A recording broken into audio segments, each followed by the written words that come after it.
Oh, it communicates. It tells me. This is the body doing like what corruption does. Yeah, it does. Fighting back. My body is not only fighting back, it's doing that very thing that you and do like saying.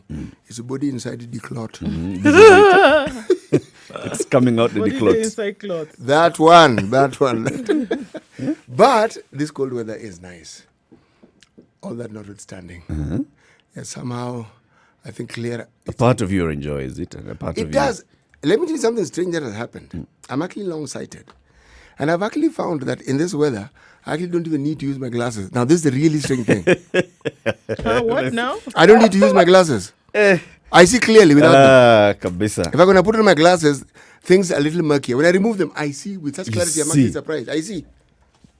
Both long and short. I see. And the long and short of it is that you see. I see better without the glasses. Okay, so stay without the glasses throughout the show. I am actually going to stay without the glasses throughout the show. Kabisa. Welcome, CT Muga. Let's go straight into weather, and then we come out of that and take a look at what is it? You don't know it's raining in Nairobi. Just say. Nothing is happening. Right? So it's raining in Nairobi. Has it been raining in Mombasa? We don't know. Has it been raining in Kwale? Which part of the country hasn't rained? Let's actually start from there. Okay. It's 6:15. This is The Situation Room. It's Kenya's biggest conversation. Thank you very much for tuning in. Welcome to the show, broadcasting from Nairobi 94.4, 87.9 in Mombasa, 102.5 in Kisumu, Nakuru 96.0, 96.7 in Eldoret, 90.9 in Nyeri, and 97.7 in Malindi. And the live stream is up, www.spicefm.co.ke and Spice FM KE on Facebook, YouTube, and Twitter. And also, you can join the conversation on Instagram by following us and liking our Instagram handle, Spice FM KE. Good morning.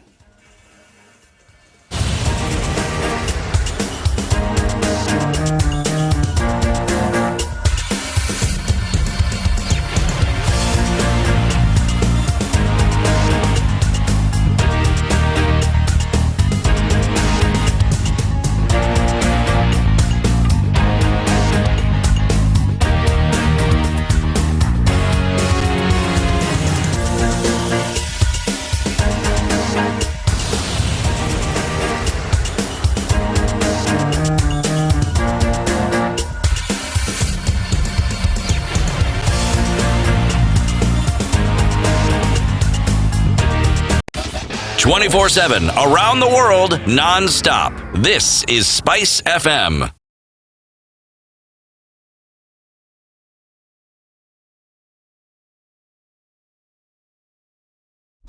Classic soul, R&B, smooth jazz, neo-soul, and nostalgic ballads. Make some noise. Yeah! You're listening to Spice FM.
It's a mostly cloudy morning in Nairobi today at 16 degrees. Looking at cloudy conditions carry through most parts of the morning.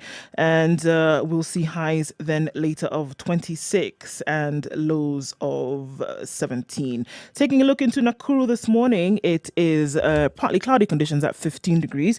Looking at rain coming in later in the day with highs of 24 and then lows of 15. Into Nyeri this morning, we see that it's 16 degrees and cloudy conditions. It's going to be a rainy day in Nyeri today with highs of 23 and lows of 15. The rain is going to come in quite early and take us through into most of tomorrow morning. All right, Eldoret weather this morning at 14 degrees. We're going to see thunderstorms forecasted for the afternoon with highs of 22 and then lows of 14. Taking a look then into the lakeside city of Kisumu this morning, 21 degrees and partly cloudy conditions. We'll see highs of 28 today and lows of 19 with showers through most parts of the afternoon. All right, let's look into Mombasa right now. And Mombasa is currently raining at 26 degrees. We'll then see highs of 30 and lows of 26. Taking a look then into Malindi and how it looks like right now, partly cloudy conditions at 27 degrees. We'll see rain checking in early, highs of 31 and lows of 26. We'll allow Kampala speak for East Africa today, and what it looks like is that partly cloudy conditions this morning at 21 degrees. Rain coming in later on with highs of 25 and lows of 19. We'll take a look at other cities and the weather report in other parts of the world as well in a bit, but that's what it looks like for today.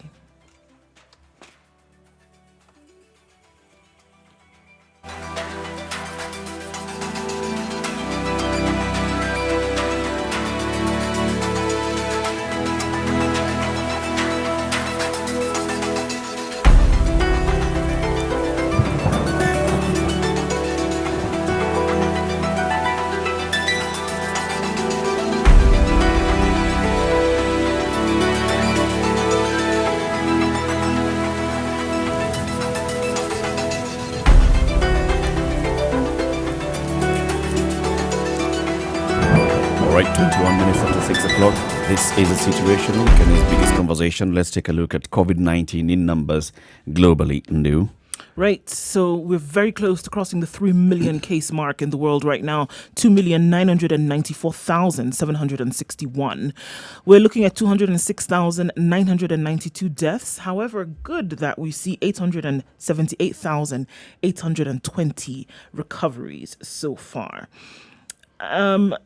We're going to look at... How many deaths again? Sorry? 206,992. All right.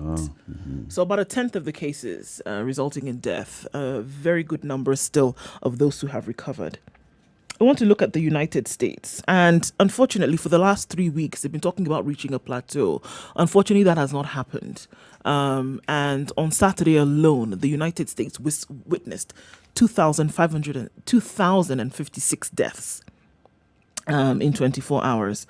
Sunday, we saw the deaths go down, but what they saw essentially was that the number of new cases just on Sunday was 24,906 with 11... Okay, sorry, let's do that again. The cases that they saw in terms of new cases, 26,509 with 1,157 deaths yesterday alone. And so they're looking at an increase in numbers of cases while these conversations are being had about releasing the measures or relaxing the measures and allowing people to go out, get a haircut, have dinner, that, the other thing. Open. Georgia is open. We heard the mayor of Atlanta on Saturday night talking about, let's see what needs to be done. It is what it is. So the numbers are rising and they're letting everybody out. Amid calls to say that, amid calls from the top epidemiologists in the country, as well as the Surgeon General, who say, guys, we need to hold on for a little longer because we don't know what is going to happen. But states are tired and they're saying they may be people tired, want to but let's out. ask the other question. Even as they're opening up, how are people responding? Are people coming out in droves? There are cities in the U.S. where they've opened up restaurants, no one is going. No one is going. No one is How going. is it in Georgia? People have come out. People are appreciating. They are appreciating, but again, remember we've been talking about how this thing is reported. Even as they come out, are they coming out in large numbers? Are they disobeying some of the simple and quiet rules of social distancing? Coming out is not the issue here. What are they doing when they've come out? Those in California are in Florida, actually. In Florida, everybody went to the beach. Those in Florida, it's the youth. And you've seen clips going around news and saying the youth are saying, well, come on. Now, this is the uniqueness of COVID that different. must be reported in its uniqueness. When you say US, you have to be specific. And you say, because believe me, the weather in the US, as you call it the US, man, it differs significantly from one place to the other. So you need to say, in Florida, this was happening. In Michigan, this was happening. In New York, this was happening. You have... In Georgia, you know, if you don't give specific information and just say US is not one small country where when it's happening in the US, happening the same. No, it's so different. It's like, for instance, given the figures, you look at the UK. Boris is set to go back to work. Okay? It's different news. And not very long ago, the focus in the US was the rising numbers. But even right now, if you look at information coming on social media and mainstream media, people are lining up for food. Yeah. Not keeping social distance at all. In the UK or in the US? In the UK. That's what I'm saying. When you're reporting these things, we have to be not just country specific. If it's the UAE, you have to be state specific. If you're talking about the US, you also need to be town specific and say, this is what's happening in Nottingham. This is what's happening in London. This is what's happening in Suffolk. You need to say it. Not just in the UK. This is happening. No. There's nothing like in the UK, this is happening. That town is in the UK. Be specific about it. Because you'll find a town that is achieving the complete opposite results of what is being reported in the next town. So some parts of the UK. Specific parts of the UK. And the rest of Africa, how is Africa faring? Well, let's see. We still see an increase, and this means that more testing is going on. If you look at Tanzania with 299 cases and 10 deaths, Kenya at 355, after those announcements were then made yesterday. And no new death in the whole of last week. No. Uganda at 79 cases, Rwanda at 171 cases, no deaths in either of those two countries. And then looking at different parts of West Africa, for example, or rather, let's go to North Africa for now. Egypt at 4,534, Morocco at 4,065, Algeria at 3,882, South Africa 4,546. Looking then into West Africa, Nigeria at 1,273, Cote d'Ivoire at 1,150, Djibouti at 1,023, Guinea at 996, Tunisia at 949, Senegal at 671. Senegal is now where we saw stories over the weekend and what they're doing in terms of innovation for testing, whereby you have a 20-minute rapid test. People are able to, and it's now you walk into any health facility and you get this test done, something that was done within the country. By the way, they've had this capacity for the longest possible time. So why is it not possible to replicate this across the world? I don't think it's not possible. This I whole just think story, that- the other parts of the world, you're talking about reagents and the availability of the reagents and all, which is making the test kits difficult to come by. So what is it that Senegal are doing? Senegal has had a collaboration that is similar to the one Kemri has with CDC. And they've been working on these things. It's not just this. Remember, with Ebola, it's these centers that were primarily responsible for turning around that particular tide.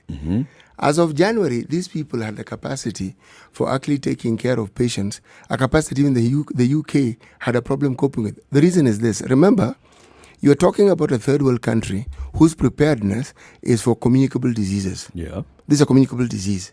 You're talking about the West. I'm giving you one example where they are tuned in for non-communicable diseases. So when a communicable disease hits them, they really have to do some rejigging before they can actually know how to cope with it. Senegal know what to do. They have the mechanism. They know virus. Okay, we've got that on virus. What do you need to do next? They move quickly because their entire system is actually geared towards coping. Now, we have a similar system. South Africa have a similar system. So this tests that are being done by Senegal, what is it that they have that the rest of... They had the guts, they had the courage to try out things which they thought might work and to try it out quickly. But they had the facility. What makes it possible for this thing to work within 30 minutes? and no. for it to be available everywhere in the country. You're talking about a rapid test. No, we don't have a rapid test. Yeah, South what is Africa it? has a rapid test. It's a question What's of the difference between that rapid test and what we are doing? That's basically my question. The tests that we are doing are not just confirmatory, they are sensitivity tests that leave no doubt. Sometimes people argue that with rapid tests there can be a doubt. All right? Because even when you test, let me just explain it to you. When you test, for instance, there are three sorts of results that you can get. You can get negative, indeterminate, and positive. Okay? If it's indeterminate, then you have yet another test that is now called a confirmatory test. It confirms whether this is. So once you have a confirmatory test, then you move on. If there's a doubt, then there's what you call a tiebreaker. You say, okay, fine. We've tried three different. Let's try the third one. So there was one positive, one negative. Now you need a tiebreaker. You need a tiebreaker, yes. If you're still not sure, then you do a fourth one. But usually you don't need to go that far. Okay. Now, the argument is rapid tests are sometimes not as reliable as you'd like them to be. Because they will give you an indication, but remember what you are testing for, antibodies. There could be something else that has sparked that movement, that increase in antibodies, and not necessarily this. That's where now the most sensitive test comes in to now tell you specifically, remember. So with these numbers that are rising across the globe, right, and the global shortage of testing kits, why isn't everybody adopting that rapid test method? This is the question. Is it difficult to manufacture those tests that Senegal has? They tried. The media reported it, then it died very quickly. The US had a problem with many of the test kits because they were faulty.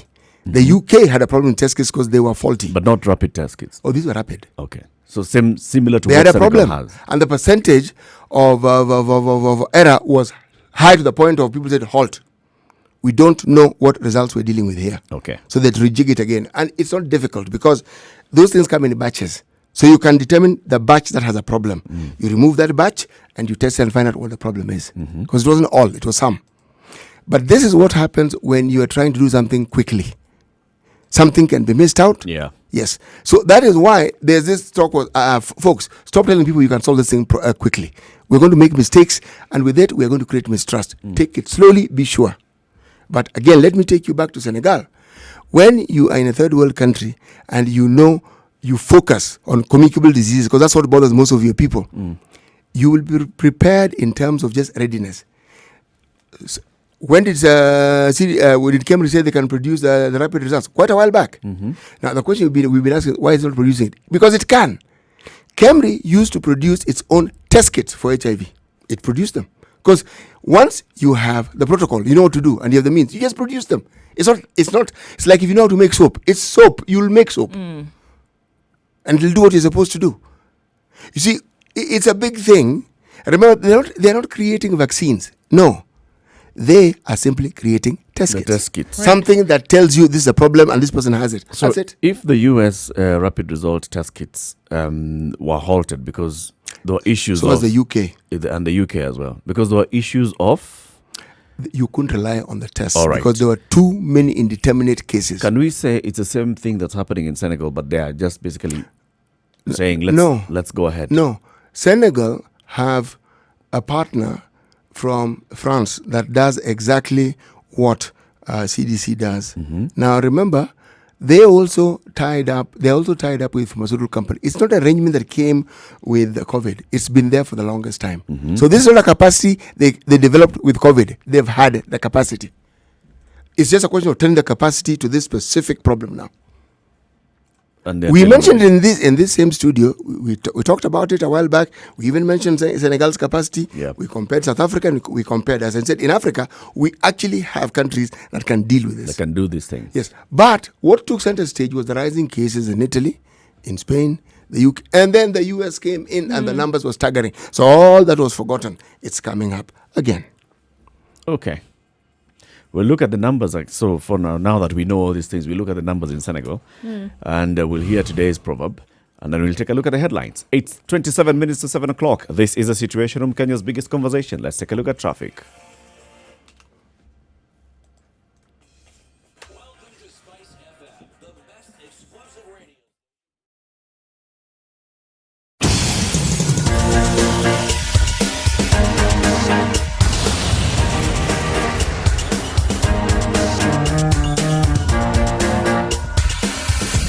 All right, it's a Monday morning. Let's see how things are unfolding on many of the streets in the country. Wayaki Way, the jam started at Safaricom all the way to Kangemi, and for some reason moving very slow this morning outbound in the city, and also on some cases inbound then towards Westlands.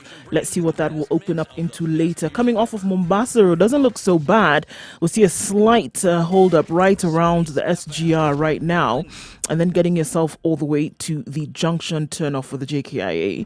Right around Cabanas, there will be a little bit of a hot spot there, but that we're likely to see that open up as well.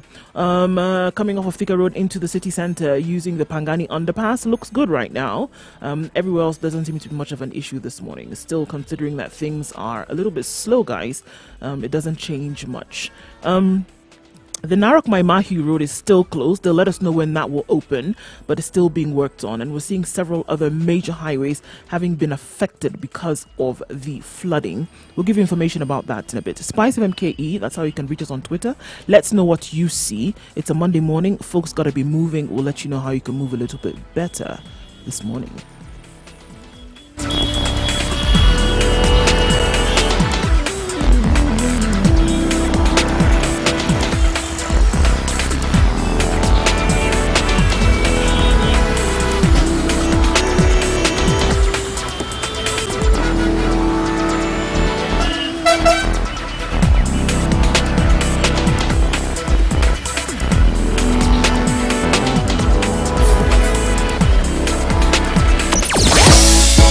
25 to 7, Ramadan Kareem to our Muslim brothers and sisters. And good morning to everybody. Welcome. This is The Situation Room. It's Kenya's biggest conversation. Ndu, the numbers now in Senegal again, now that they have their rapid tests and they're doing very well. Well, 671. 671 cases, and 10 deaths is what we see in Senegal. So even with these, 9 deaths in Senegal, 671 cases with 9 deaths, and no new cases for the last 3 weeks. Huh? No new cases for the last 3 weeks. They have the rapid test kits. Yes.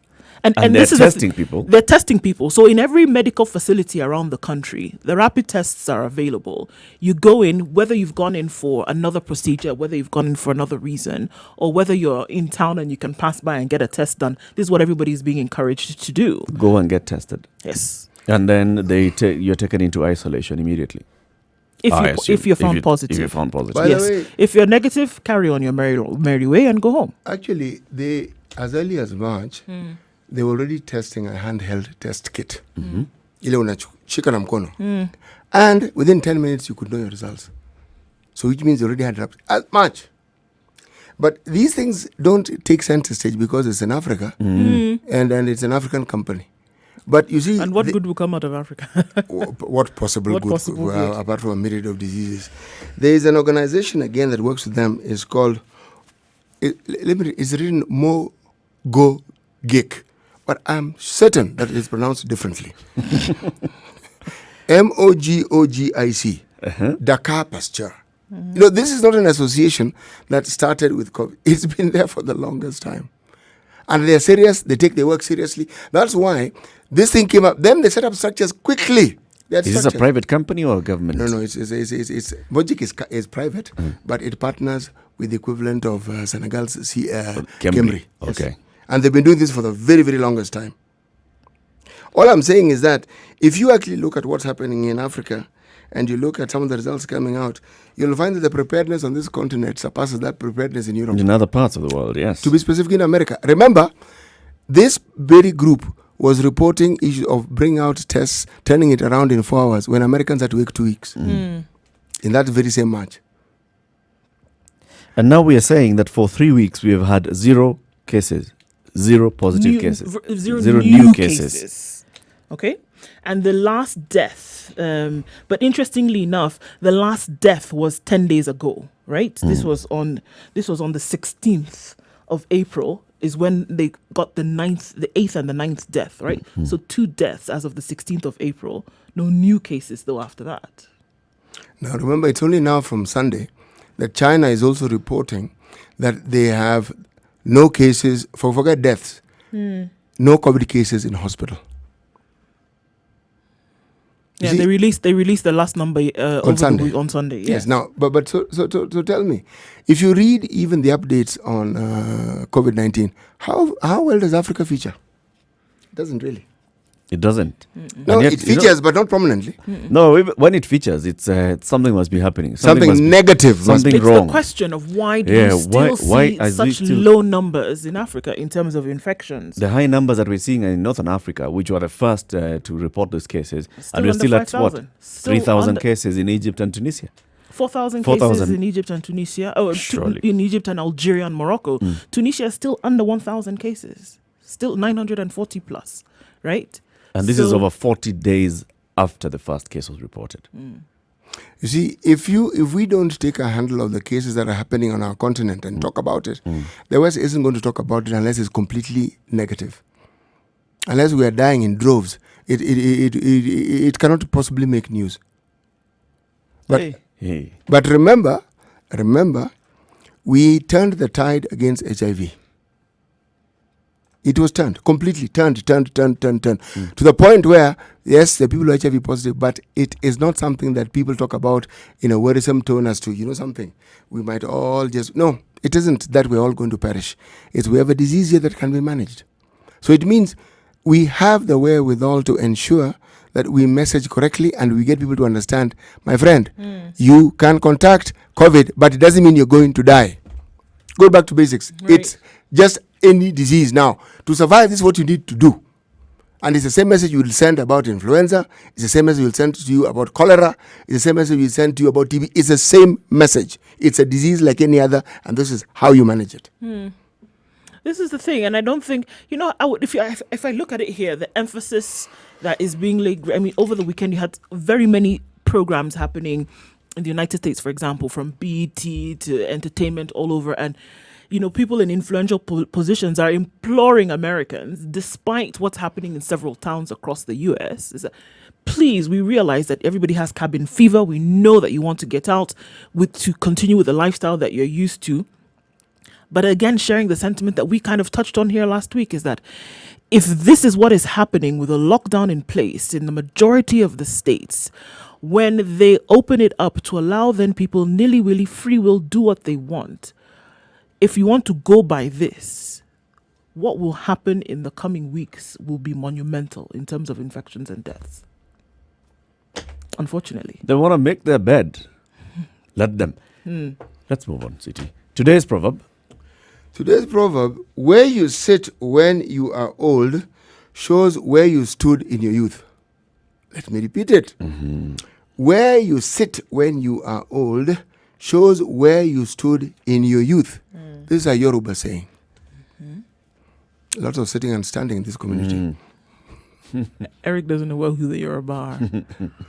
Okay, let's move to the western part of Africa, a country called Nigeria. Now, in that country, there are many communities, very interesting communities, long-standing traditions of mega achievement. Now, one of those communities is called Yoruba. In which part of Nigeria are they? Southwest. In the southwest of Nigeria. Predominantly. Okay. So what's unique about their old people? No, start by answering.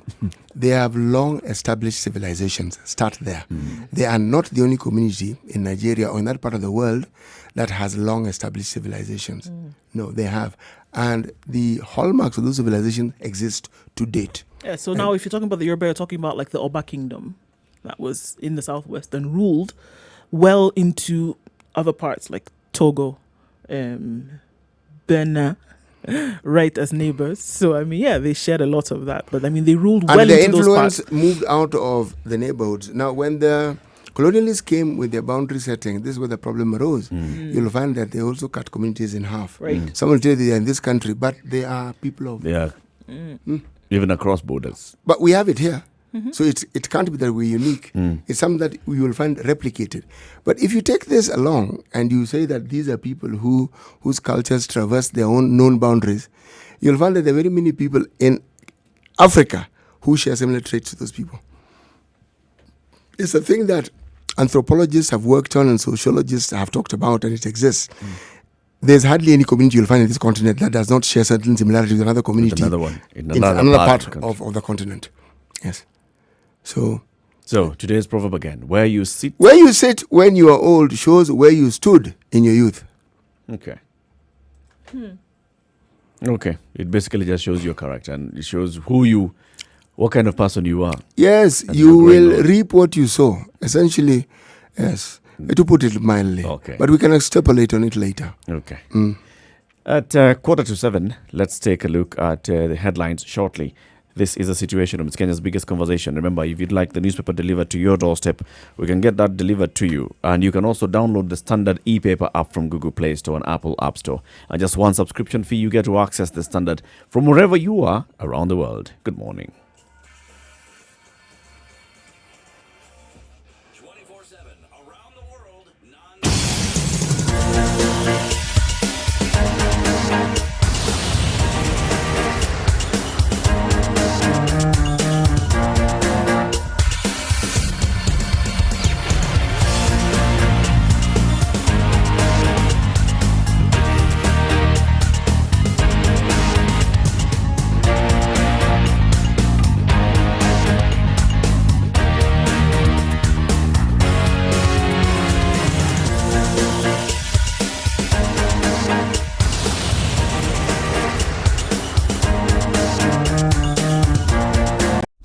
classic soul, R&B, smooth jazz, neo soul, and nostalgic ballads. Make some noise. You're listening to Spice FM.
So in these stay-at-home days, are you able to access the standard newspaper? If you are not, we are worried not, because we can organize the delivered right to your doorstep wherever you are around the country. In the Nairobi metropolitan region, if you'd like the standard newspaper delivered wherever you are, Spice up your life. 0702 Mature, intelligent talk every morning. Spice up yourself. 5941.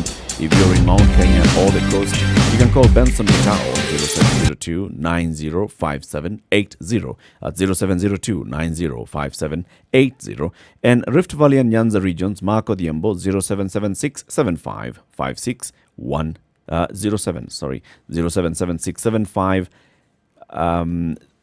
75. Did I say 75? 756107. 0776 756107. That is Marco Diembo. He'll organize for the standard newspaper to be delivered to you wherever you'd like it to be delivered in Rift Valley and the Nyanza regions. Let's take a look at the headlines now, shall we, guys? The headline in the Standard today: Uhuru's new power men. Change of fortunes. 7 years this week. President Uhuru Kenyatta and his brother, my brother William, named their first cabinet in a pompous public display of bromance. Today, the president's trusted allies are Raila, Mutahi Kagwe, Fred Matiang'i, with Ruto tweeting his frustrations from the margins of power. Okay, bromance is gone. This is given prominence in page 4 and 5, which says 7 years on, Jubilee faces a hostile breakup as Uhuru lines up new allies. We'll be taking a look at this politics later on in the day, which is also the similar kind of headline that we have in the Nation.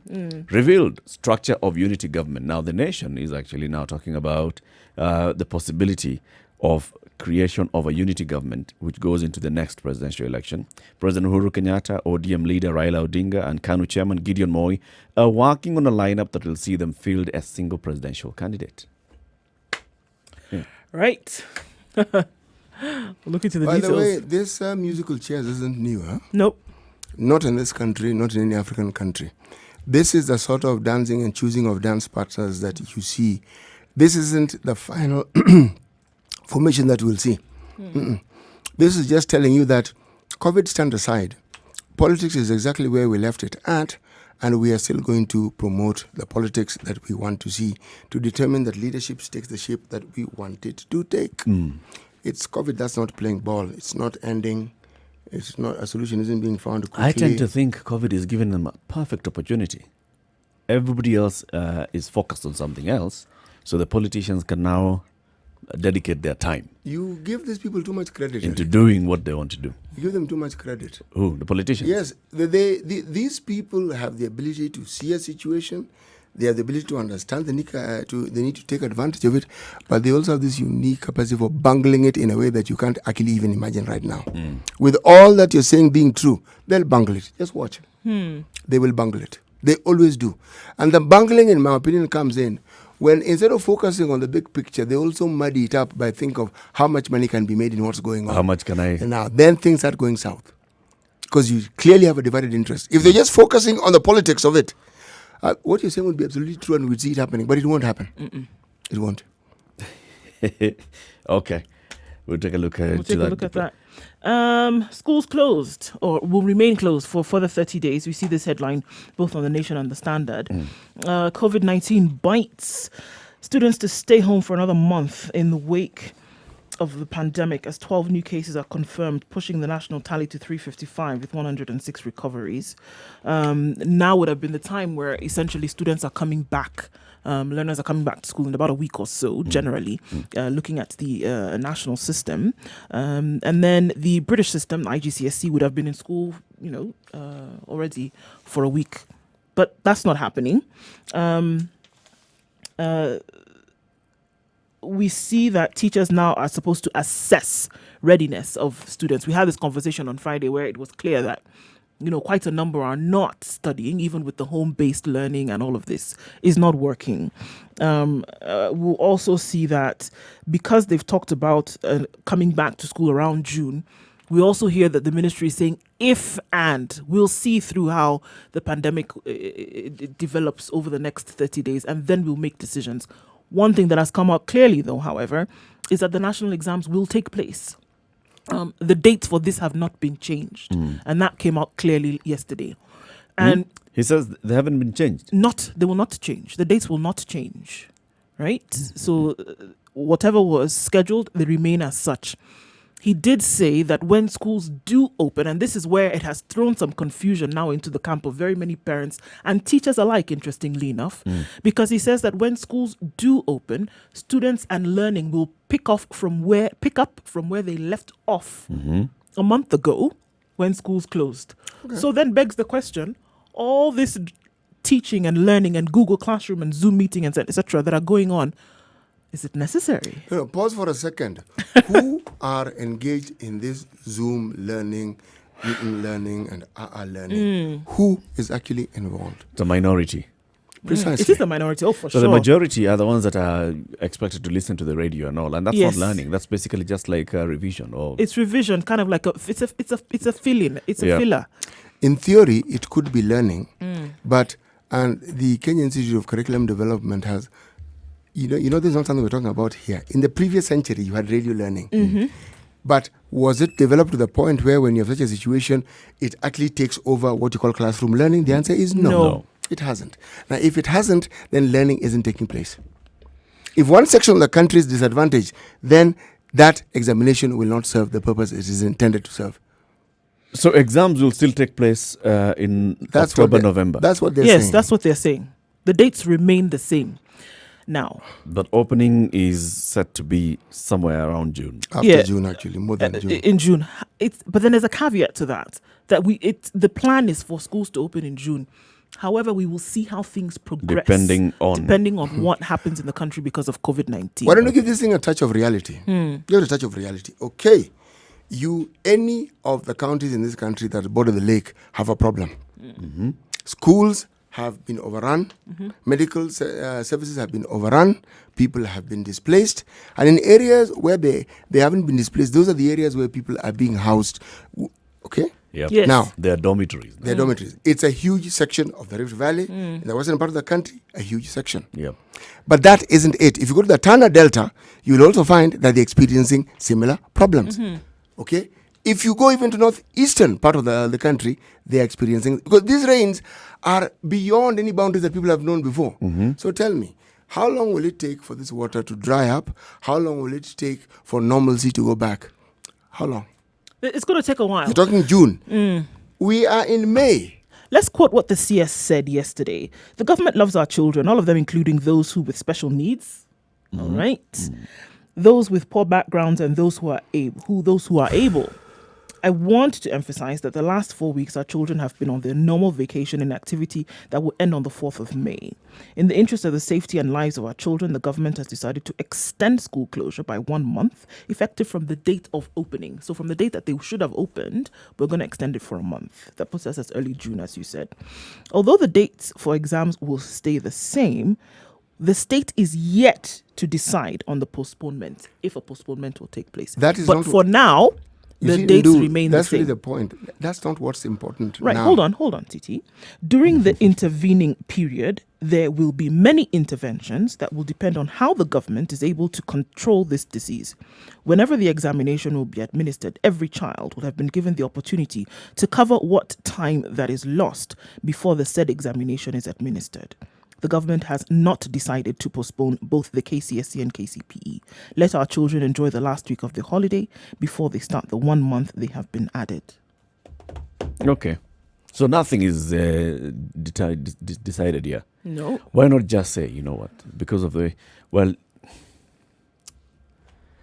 in a way, I understand where they're coming from. They just I also understand where they're coming from. It hasn't changed from when we started discussing this they, thing they last don't want year. to commit completely, Man, they don't know They what don't know what to do. and it's difficult. There's man. no plan. There's no thought towards a plan even. Because it's difficult to plan something on circumstances of which you do You not can't know. wish this You're one not in away with control. words. You No, can't. you're not in They're control. not in control, unfortunately. You had an opportunity to set these things right last year when they were being talked about. You didn't. Now it has come back more furious, more demanding, and it has come with a cousin called COVID. Okay? Now, what on earth do you do? Now, an opportunity presents itself here. An opportunity to start talking to your citizens like adults.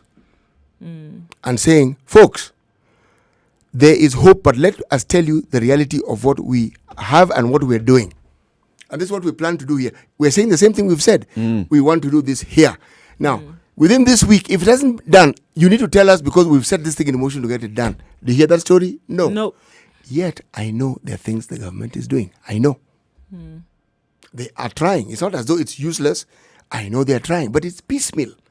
But even if it's piecemeal, say it. What is it that they're trying? Let me explain. You may not say what they're trying if you know. Well, actually, I can say what they're trying. I know, for instance, when I'm talking about the government, I'm not talking about Serikali Kuu. I'm talking about the citizenry of this country. We see every other day pictures of groups of people either giving out food or trying out this or extending this, going to Nyumba ya Wazee, going to groups of people who are disadvantaged. I see these things. I see it. And what we see is not the entire picture. What I see the government doing is pussyfooting. They have an idea of what they want to do. They set up a Harambee committee for it. No. In terms of education. There's a problem here because no. see, What City, you're right. exactly Hold are on, they City, you're doing? right. Because they may be doing something, but it's not something that they should be doing now. It's something that should have been done. No, I let's mean, even assume that they want to do something now. What is it that they're doing now? Oh, I don't know. So I if you can't tell me you. that Magoha has come out of a meeting with his senior people at the Ministry of Education and they've come up and said, all right, so let's extend this by another month. Instead of opening on the 4th of May, let's push it by another 30 days. So in the intervening period, what is it that the Ministry of Education is doing? So we know what Kagwe is doing, and in terms of, the interventions that they're doing, we know what Matiang'i is doing and the interventions of let's close up this part, let's reduce movement here and there. What is the Ministry of Education doing? Eric, let me answer this question this way, okay? And it applies to every other ministry that we have. There's what the ministers say, and this is what they're told. Now, there's a thing we need to determine here. Is it that the ministers actually know what's happening and they're not doing it, or they also don't know and they're in the dark? Either which way, my friend, they're between a rock and a hard place. Yeah. Whether they know or they don't know. Yes. Why don't you know and you're supposed to know? Things are thick. It's coming up to 7 o'clock. We'll begin the hour with a reminder of today's proverb. For now, well, let's just say good morning and thank you very much for tuning in. This is the Situation Room. Good morning.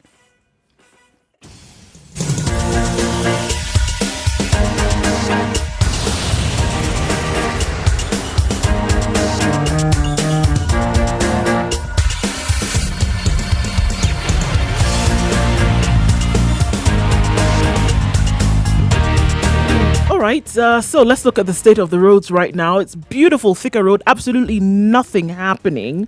Beautiful scenery. Actually looks pretty good, guys. Outbound, however, on Thika Road, a little bit of a hold up, but it shouldn't last for too long. It should open up in a very short while. You want to be careful right around Gigiri as you join the Thika Road, though, because Kenya Power, there are live power lines on the road, and there seems to be a pool of water because of the weekend rains. So that's a recipe for disaster, a big threat because of the running water that's going on there. So you want to avoid that area if you can, because we don't want to be the ones to tell the tale of what would happen if you don't. All right, on Mombasa Road, right around the Cabanas area, a little bit of a hold up there as well. Getting then towards General Motors should be okay once you come out of that, and that shouldn't last too long either. Other than that, it looks really good in most parts of the city. Taking a look into Mombasa, not too congested because you don't have many roads, or rather many cars on the road right now, a lot of vehicles there. Public transport also reduced in Mombasa all the way, in Kisumu from city centre out towards the airport, and inbound looks pretty good as well. We still have some major highways affected. The Narok-Maimahiu route, you can't use that, guys. I think everybody should know that for now. In a couple of days, we'll know from Kenha how that looks. But around the country, we have depressed levels of traffic, so you'll be able to get where you're going really quickly. Spice FM KE, let us know.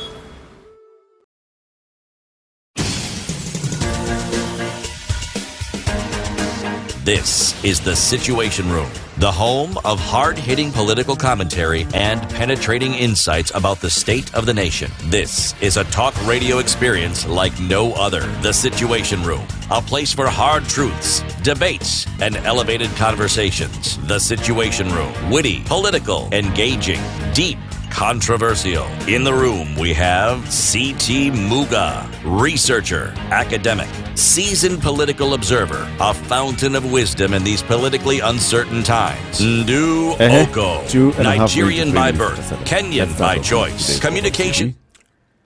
Where you sit when you are old shows where you stood in your youth. It's a Yoruba people. Yoruba, Okay. southern part of Nigeria. Yoruba. Very proud. Very It's proud. not Yoruba. No. It's Yoruba. Yoruba.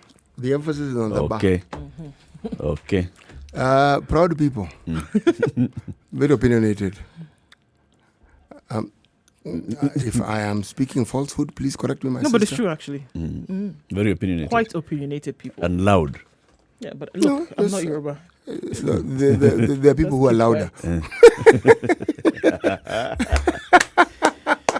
Okay, so as we went to the top of the hour, we're talking about schools. We now know that the holiday has been extended by a further 30 days by the Education Cabinet Secretary, Professor Magoha. That's what he announced yesterday. And we were looking at, in the intervening period, what happens for the next 30 days? All right, let me ask. Right now, he says, come on, guys, for the last, 4 weeks, the students have been on holiday.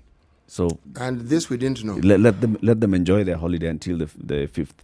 After the 5th, then we come up with another program. So what happens after the 5th? Eric, there are three things here we need to be addressing. There's a situation of schooling and the institutions where this learning takes place. In the absence of that, what is the alternate mode of learning that we should have put in place? Because we're talking about learning here. All right, start there. Who are the people who are supposed to ensure or identify ways and means by which learning can continue? Do we have the structure for it? Yes. Is it fully developed? No. 2, there are people who now need to deal with the encumbrance of this learning. This has been brought about, flooding, blah, blah, blah. COVID has come in. Institutions are being used as places for keeping people who have issues related to COVID. Yes. Moving forward, there's learning that needs to lead a certain group of students to an exam. Who's planning for this and what have they put in place to ensure? And all these things are tied. And you'll find we are exactly where we were last year. The painful thing is that we're going to have to say nothing and no one as an answer to those questions that you've raised. Yes. That's the painful part now. That unfortunately, the options, the plan B and C don't exist. We can't. An education system whereby something happens and then you don't have a plan B to run to. And if they exist, this is where we are. Why not just admit? Let's just say we put it on hold. But or on Eric, pause. that's the point. With a country that is on lockdown, why are we insisting on having an education continuing? To make it seem as if we're doing something about a situation that's so just say, look, so we have Mandera, you cannot go in or out of Mandera. Out of West the question. It's not happening. The entire coast, you can't do that. Well, apart the from South Rift, it can't happen. Nairobi, you can't move out of Nairobi. Why can't we all come together as a country and just say, all right, so now, because of everything else that's happening, people are working from home, there's all these things that are happening, let's just not burden ourselves with thinking about education. Let the kids stay on extended holiday. Look, this lame leadership... Until the day that this thing shall ease up. This lame leadership is business as usual that we were discussing last year. Saying, these are not problems that we are encountering now. If you want to understand people who work, Kenya Institute of Curriculum Development, we started talking about, those guys came up with a plan quickly. Timetable, this, quickly. It means they were prepared. They knew what to do. Then the other arms of government who are supposed to ensure these things are rolled out, do what they usually do. Talk at the problem. Now we are talking at the problem again. For heaven's sake. Man up and just say we don't know what to do right now. This is what we have in place. We will be briefing you. If you can't make it daily, then don't. Say on a weekly basis, on this day, we will be briefing you on Wednesday. And we'll be telling you what we've done. This is the plan. And we plan to do this by this time. And we will brief you on what we've done. So we wait and say, okay, they said, have they done it? Yes. They've done it here and here. Can we cross-check? Yes. That's movement. This one, the thing is, zero. I think they're also held back by the fact that the main body that's dealing with this is also dealing in 3-week periods. The president just came the other day to extend the lockdown by a further 21 days. So you see, the committee that's dealing with this disaster is dealing with 3-week cycles. The Ministry of Education has to follow through. It can't start thinking about 6 weeks when the national government is thinking about 3 weeks. They advise this committee. That committee are not experts on education. They are. No, not about education. It's them who advise. It's about lockdown. Education cannot happen with a lockdown in place. Actually, it can. This is the point I'm trying to make here, Eric. A plan B doesn't mean you have to go to class. Yeah, but where else would you go? You stay at home. And then? You learn. And how? Kenya Institute of Curriculum Development came with a curriculum that does not require you to be in classrooms. The radio programs. Yes. And they've already been rolled out. No. They are trying to roll it out. Because for it to be completely rolled out, you need to confirm and show us evidence that everybody anywhere in this country has access to radio frequencies. And that is where the plan B starts to fail. But have they given us a plan with that plan B? That is where that nearly starts to fail. This is the thing, because unfortunately, because you're depending on the children accessing that. You're also depending on the capacity. We spoke to a student on Friday, right? This student told us he's a Form 4 candidate. The only time that for the secondary high schoolers are able to listen to the radio is in the afternoon. Morning is dedicated to primary, afternoon is dedicated to high school, because it's coming from the same source, one channel. So you're basically saying that a class will have one lesson a day. What learning is that? This is what we're saying in terms of a plan. This cannot be a plan B. This is not a plan B. I'm sorry to say, it is not a plan B. It would not work in the way it is. If you ask me, this looks more than anything, this looks like a filler. Something that you would be able to give students to keep their minds fresh in terms of knowledge, in terms of information. But in terms of teaching and completing a syllabus, this will not work. now. If you wanted to take what KICD has already brilliantly put together and then be able to build on that to say, then let's have a syllabus upon which we can use even when students are at home, that would be something totally different. However, it is not something that you can do in the middle of all of this. It is something that needed to have been done a while back. Oh, yes. Yes, it's something that needed to have been done before. To say that even this, what we have, because we talked about visual and audio learning is not something that they invented in December 2019. It's something that they have used from time immemorial. This is something that should have been used as supplementary learning, supplementary teaching, and said this is something that we will be able to use in times of. It's true. As substitute. If you need. Right now, it cannot happen, Why unfortunately. don't you just accept where we are? All right. I've accepted long should time have ago. been done, should have been done, so it wasn't done. We did not have that rolled out. No one in the world had that rolled out. That's you why and I are saying the same thing. That's so why the I'm rest saying, of the world stop also this train. forced their education. Stop this Now, vehicle and say we also don't know what is going on. We are not able to plan anything at the moment. Let us just hold on and see what is going to happen. In the meantime, this is what we would hope to do. It cannot work for now. We're not going to try. We have people right now. What are they saying they're trying to do right now, today, April 27th? They want to do mapping of education in the regions of Kenya today, between now and the 4th of May, to do mapping to see and assess whether teachers are ready to open schools temporarily, at least for the candidates in Form 4 and those in Form 4 in Class 8. We want to see some kind of mapping and see if it will be possible. If that is the plan that you're working on building now, then what happens if it's not possible? What if come June 4th or come whenever it's still extended for another 21 days? Are we going to keep going and pushing the deadline? Yeah. Pushing it further and further and and further? that's why I said Say that's what the plan is. But this is the thing. You throw people into some kind of confusion because that's you what they've don't done. know exactly They've extended what is it by a going further on. 30 days. Because And this curfew is has why I'm been saying extended by a further extend it 21 by days. 30 days and keep quiet. Keep quiet. You know, All these other things that you're saying are muddying the waters even more. 30 What other days. things? But those are natural questions that you have. When they say extend for 30 days, the next question that comes to your mind is, and then what? And in the meantime, what?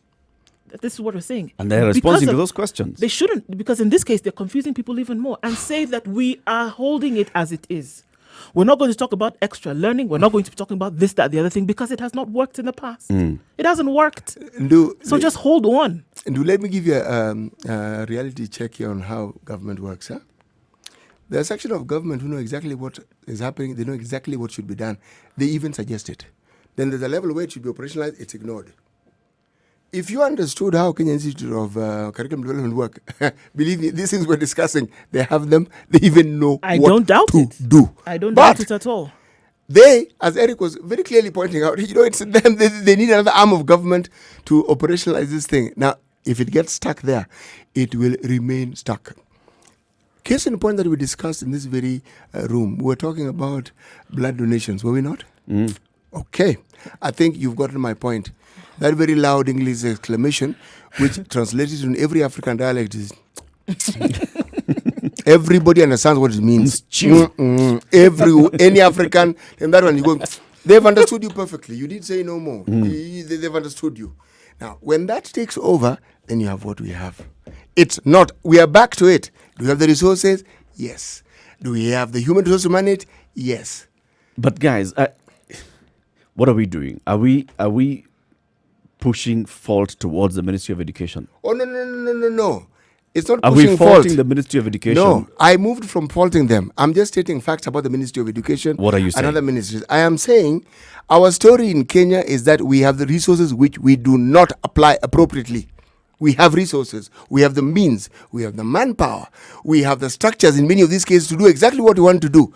But because some people made thievery normal, because they made impunity normal, these things, so long as it involves money, hacky, that thing is going to be delayed more you can even imagine. Even it seems fairly straightforward. Start from the ferry, the buying of ferries, the making sure people go to the ferry in decent numbers, using the largest ferry we have for ferrying people instead of letting it sit there and using these ferries that take smaller numbers and are crowded.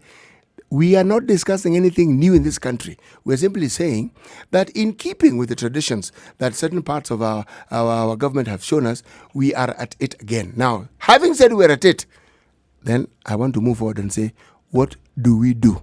And that's what I want to say next. What is that we need to do? First of all, anyone who is in a position of implementing this and hasn't implemented, sack that person, then find out what went wrong after. Let them go first. We are so fond of doing that. We are so We fond never of sack them. sacking people. We are don't fond sack of them, we firing recycle people. them. We are fond Who are of we sacked of late? voting out people. Eric, who have we sacked of late? Someone, a director at Kemri has been demoted. That story has not been confirmed. Has been demoted. That's a story. It hasn't been confirmed. One person. You think that is the person who has a problem? Somebody who is head the virology department in Kemri. One person. Who are we firing? First of all, so schools are on holiday. Kagwe is fortunate. He came in recently, so no one needs to fire him. Schools are on holiday until next week. Okay, the Ministry of Education has come out and said, well, because of the extended measures that are being who in the put ministry in place, is responsible for implementing these things? Is this the PS? Who is this director? Who? They are directors, of course. Fire them. Why? Because they are not doing what they are supposed to do. Which is what? They are keeping us where we were in December. We haven't moved. We're hearing the same story, different tone, same story. So it means there is COVID now. What do you want to happen? No. They are not COVID, medics. They don't know the Ministry COVID, of Health. There is lockdown. There is all these measures that we're putting in COVID place. is an addition. Talking about why were schools Before closed floods early. came in, schools were collapsing because they were badly built. Cracks had been there for the longest time. You see, now 5 we're years going prior, that's what I'm saying. 5 years prior, we had been told there'd We're be going corrections. historical. This is like a domestic feud. It's Whole- a domestic argument. Actually, Starts going this back into. no, You see, no, 2 no. years ago, what you did. No, Eric, let's this deal is with the domestic. present. No, this is domestic. This is a clan. this is a clan war, which dates back 2,000 years ago. And the person who is forwarding this argument wasn't even alive then. But I'm talking about as though it happened yesterday. I'm making the point that the same people who were there last year, the same people who are there today. So if we think that you're going to have a solution with these same people who didn't have a solution then, Fire people, we are fire wasting- people, but they were fire not people, fired. fire people, fire people, fire people. Eric, It they were never never gives us a fired. solution. No, but we don't fire them. Yes. So we have the status quo. The same people who made those decisions before are the same people making decisions. So why are we asking for change then? So, What is the problem now? What's wrong with what they've said now? I'm going to change topic. I'm going to look for something a little more interesting to discuss. I'm not discussing COVID. I'm not discussing education. Uhuru and Ruto can fight all the fights they want to fight. That's their problem. They were wearing red ties before. They can wear green. It's okay, fine. That story has ended. Missouri can talk to himself. I am going to look for TSC. No, doesn't make sense to me.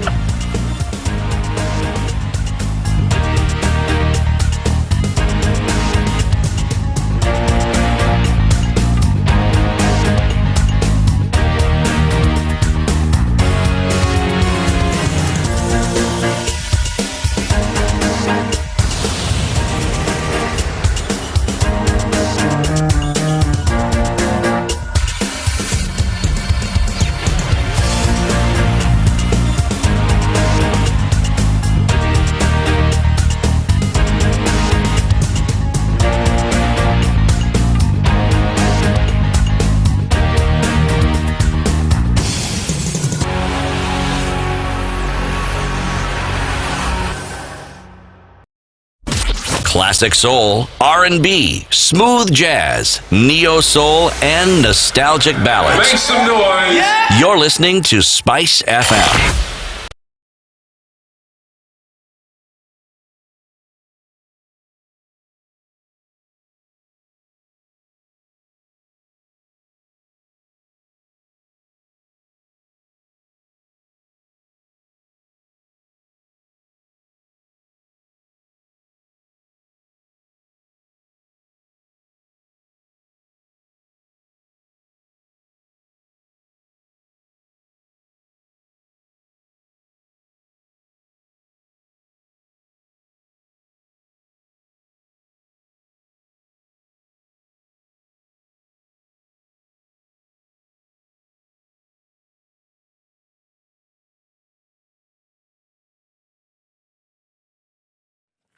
Mostly cloudy conditions in Nairobi this morning. It's going to be a bit of a dry morning in the city, but then in the afternoon, things will cool down with thunderstorms forecasted for the rest of the day. Highs of 24 and lows of 15.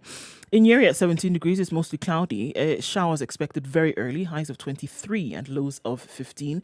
Partly cloudy conditions in Nakuru will lead to thunderstorms later. Highs of 24 and lows of 13. In Eldoret this morning, it's partly cloudy. It's 14 degrees. Thunderstorms expected later with highs of 22 and and it'll cool down to a low of 13.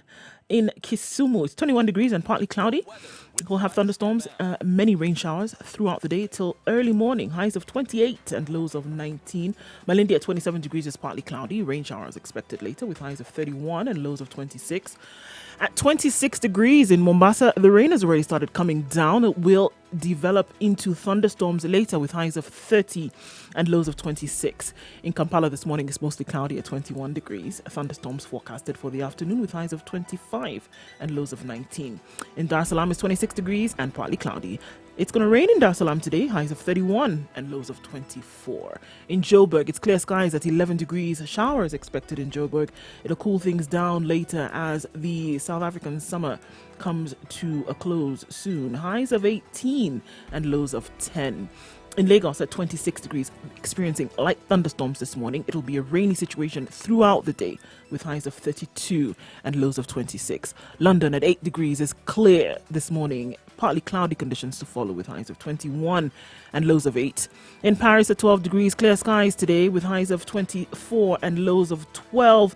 And there are thunderstorms being warned for the later part of the day throughout France. And finally, New York, cloudy conditions at 7 degrees, rainy conditions later on in the day with highs of 11 and lows of 5.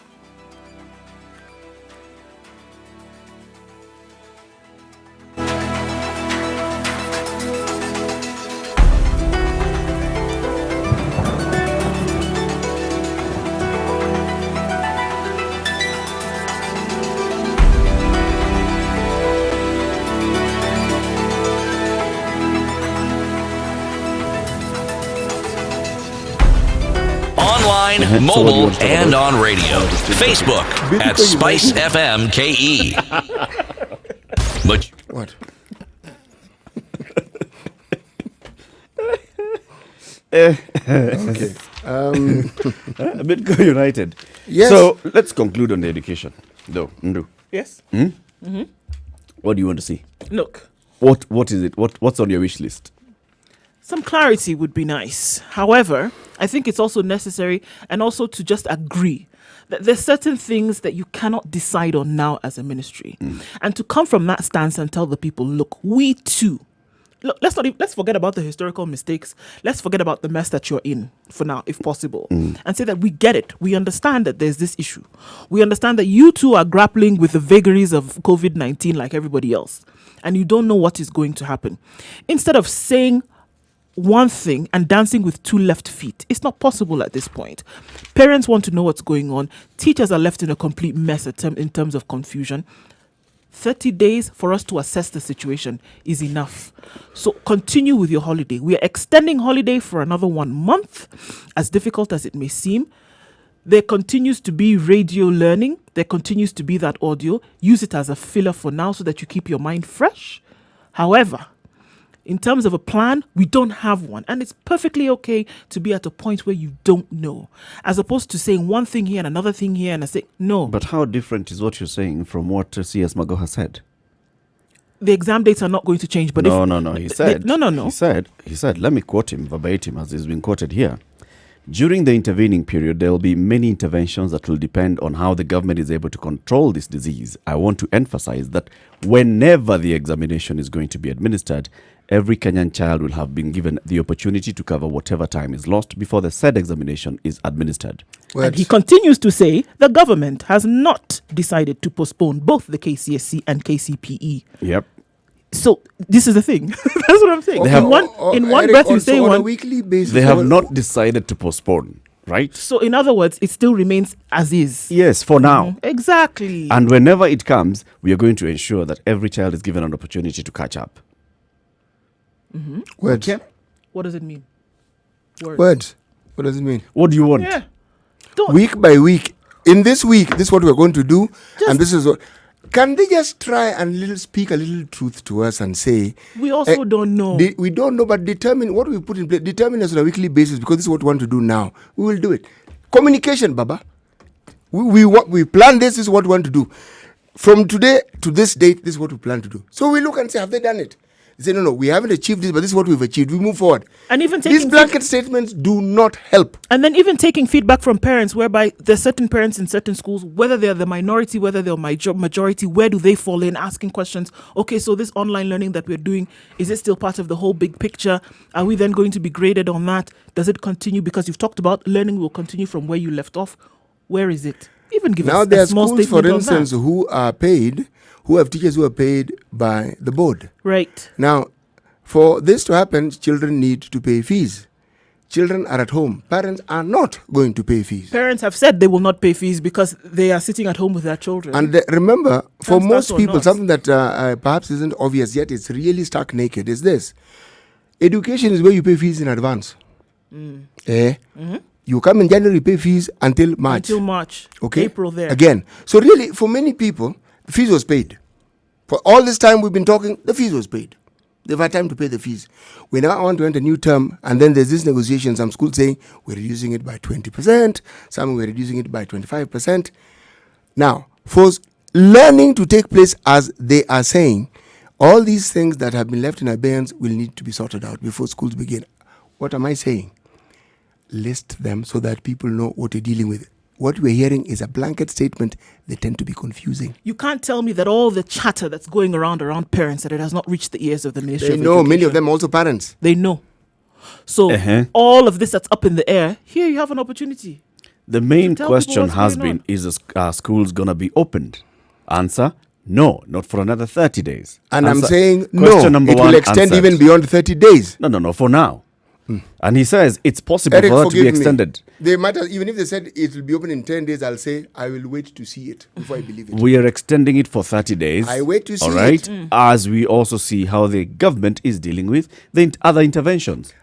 And like that's why I said, Why are they not focusing on education? Why are they This- talking about other interventions? because those Why other not they- interventions are the ones that are affecting education. No, Eric, no. Why was no. school closed? Schools Those were, schools Eric, schools that were what if- closed all right, because Eric, of the interventions. What if okay, look. It's Because not the Ministry I of am the Education one that who has decided said- to close the schools. I am the one It who was ha- told to that's close the fine. schools I because am of the the one other who has interventions. said that you need to keep it plain and simple in terms of communication that you're giving to teachers, parents, and students. Right? That needs to be clear. At the same time, And then you're asking for details. no, Of course. I'm not. No. I'm saying, You say no if you like. Me, I'm saying yes. I want If- details. Make They- it simple, make it detailed. but they on That their one side, precisely is they both. on their side as well. What happens after 30 days, and so what? It's going to be extended for another 60 days. Yes. Just as an example. Yes. And you know that education and learning at some point must continue. If they're going to postpone the examinations, or if you want to say learning in general must continue. In terms of a plan B for learning, is there one? No, there isn't. And why are we focusing on a plan B for learning? What's more important right now? Is it not the safety of the citizens?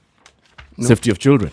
The reason why schools were closed is because of safety of But children. there's certain things that must None continue. takes precedence, really. All these things are important. Everything you is can't say important. this one You is not can't say that. important, You less can't say, important. you can't They're say all that important. learning shouldn't continue because of COVID. It cannot continue. Is there an atmosphere in which learning can continue? And yes, there is. That is what you ask. If the proper planning had been put in place at the right time, it would have been perfect for you to have an atmosphere in which learning Which continue. how many countries in the world had education continuing? Homeschooling is going on in many countries. How many countries I don't in know how Africa? many. Let's I go cannot into tell you how- Africa. I don't know. Maybe you can find out that information, but I cannot tell you 1, 2, 3, 6, 16, 76. I can't tell Many you countries, that number. education stopped. When China went into lockdown, education stopped everywhere.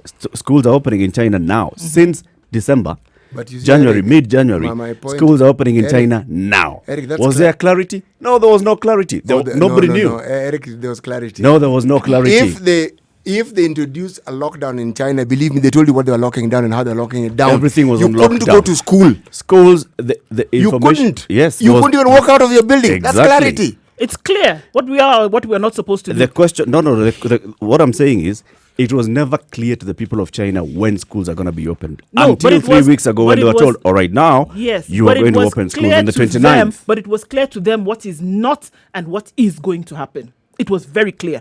No, we are not. It's because you guys have too many questions. You've already been told schools have been extended by another 30 days. What more do you want? In the you want, same I don't know, statement, they're so telling in in the intervening period. Eric, in the intervening period. In the same How many statement where questions they're do you also need to ask telling for them to you- be I enough? Because wonder. you've said you're asking too many. In the same Three statement, they're questions, telling you perhaps? about mapping. If you In tell the me your name same is Charles state- Muga, I can't ask you. But No. what other names do you have? You can. Eric, What's the in point? the same statement, they're telling you about mapping so that maybe schools will be open for candidates. Mapping what? Maybe it will be But open that's for what- form. Why? Mapping. And what So is then wrong with that? So then parents are What saying, do you okay, mean so they do I know? prepare my students? What information do I do you not? need Are we that you don't going? Are we already have, not Eric? going? Which one is it? What's wrong with Just that? shut it down. What's if we're wrong with shutting mapping? it down. So they are mapping so that they have. So that we they can now are come and armed make a with suggestion information. and say, Eric, actually, Eric, they you don't know need to what? map. After, No, this, they 30 should stop after it. this 30 days, this is what we're going to do. These things are done on a yearly basis. You know the schools, you know the capacity, you know the need, you know all that is known. What are they mapping? In the absence of COVID.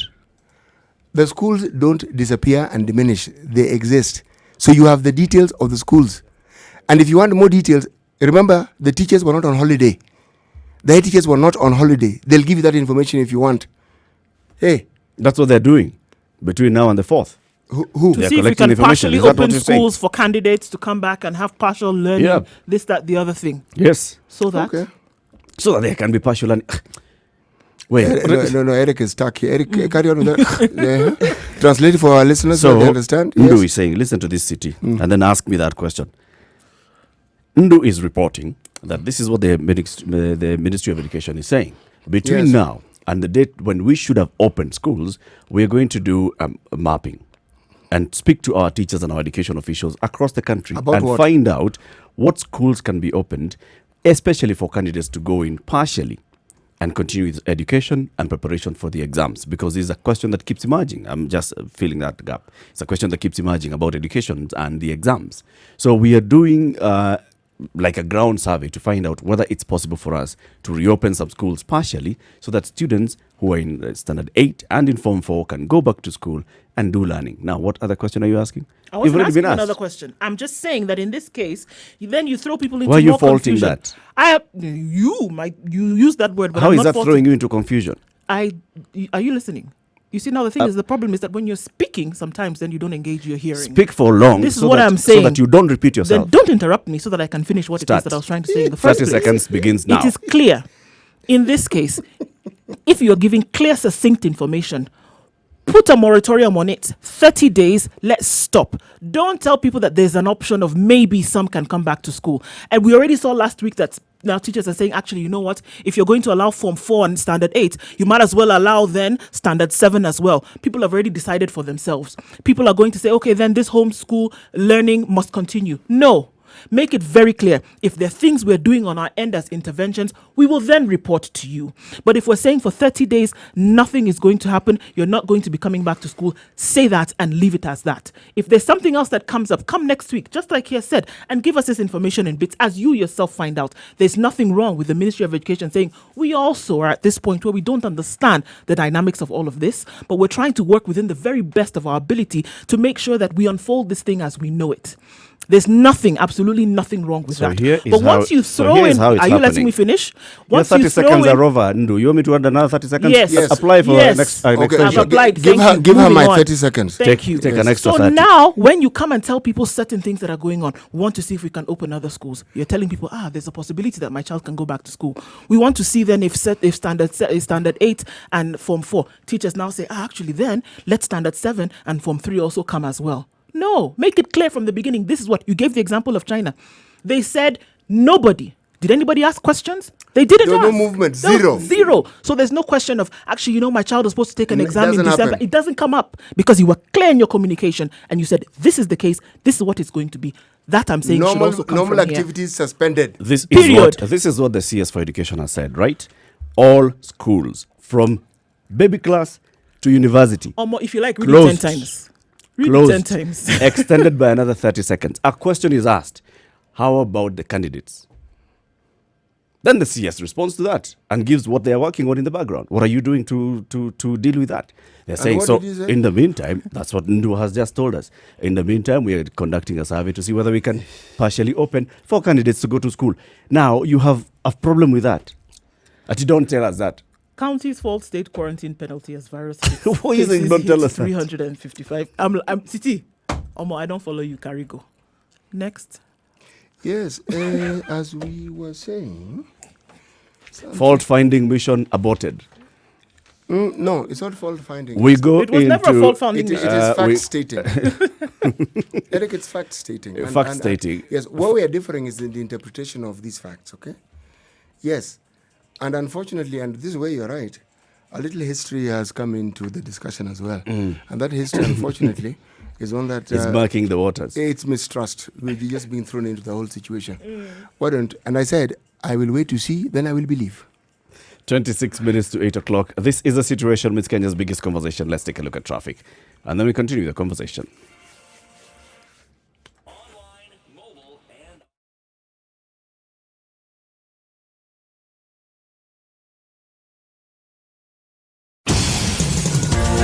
Great.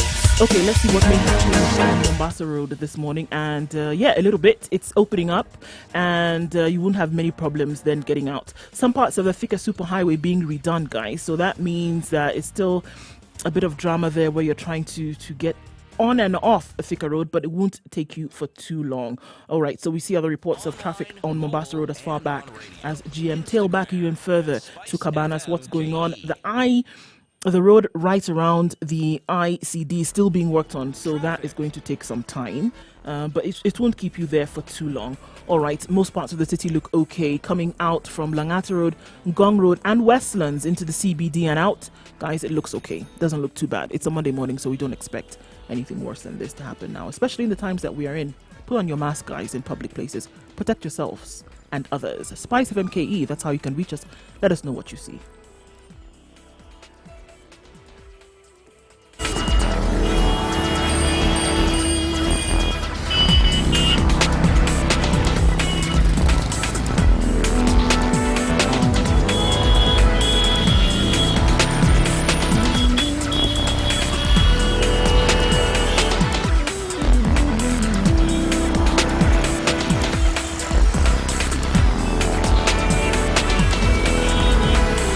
All right, that's 25 to 8.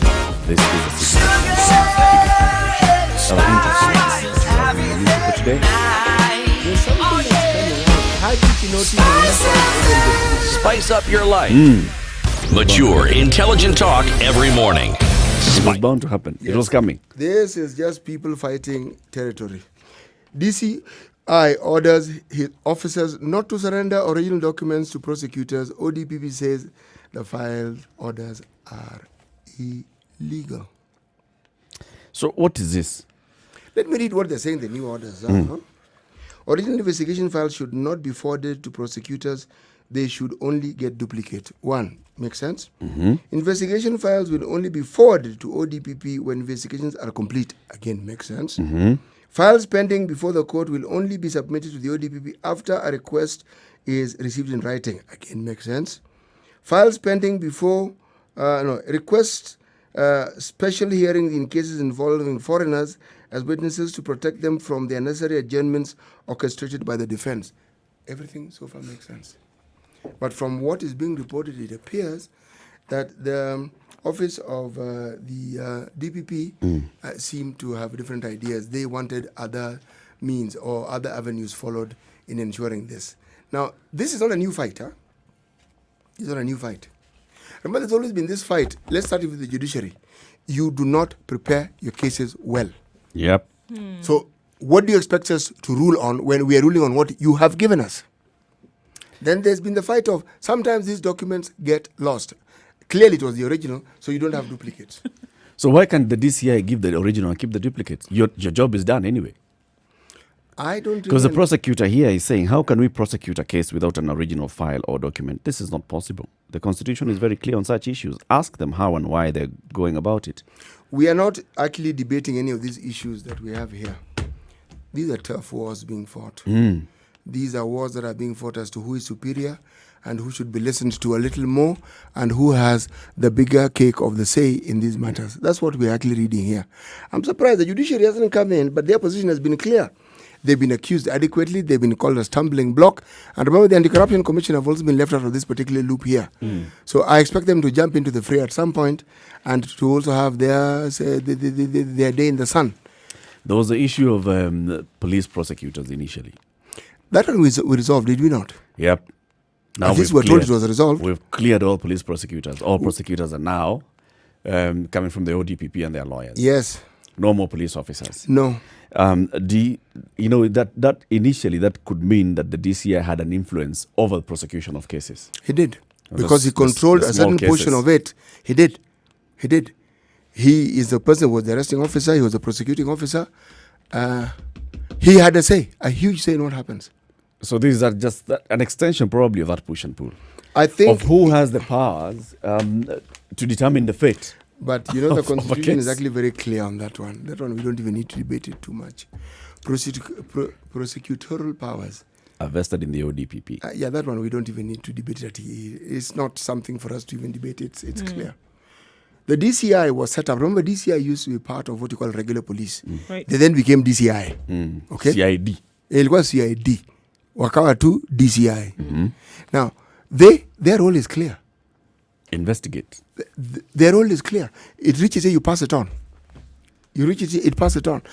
You don't hear the judiciary investigating. The judiciary uses the government arm that does investigations to do the investigations for them.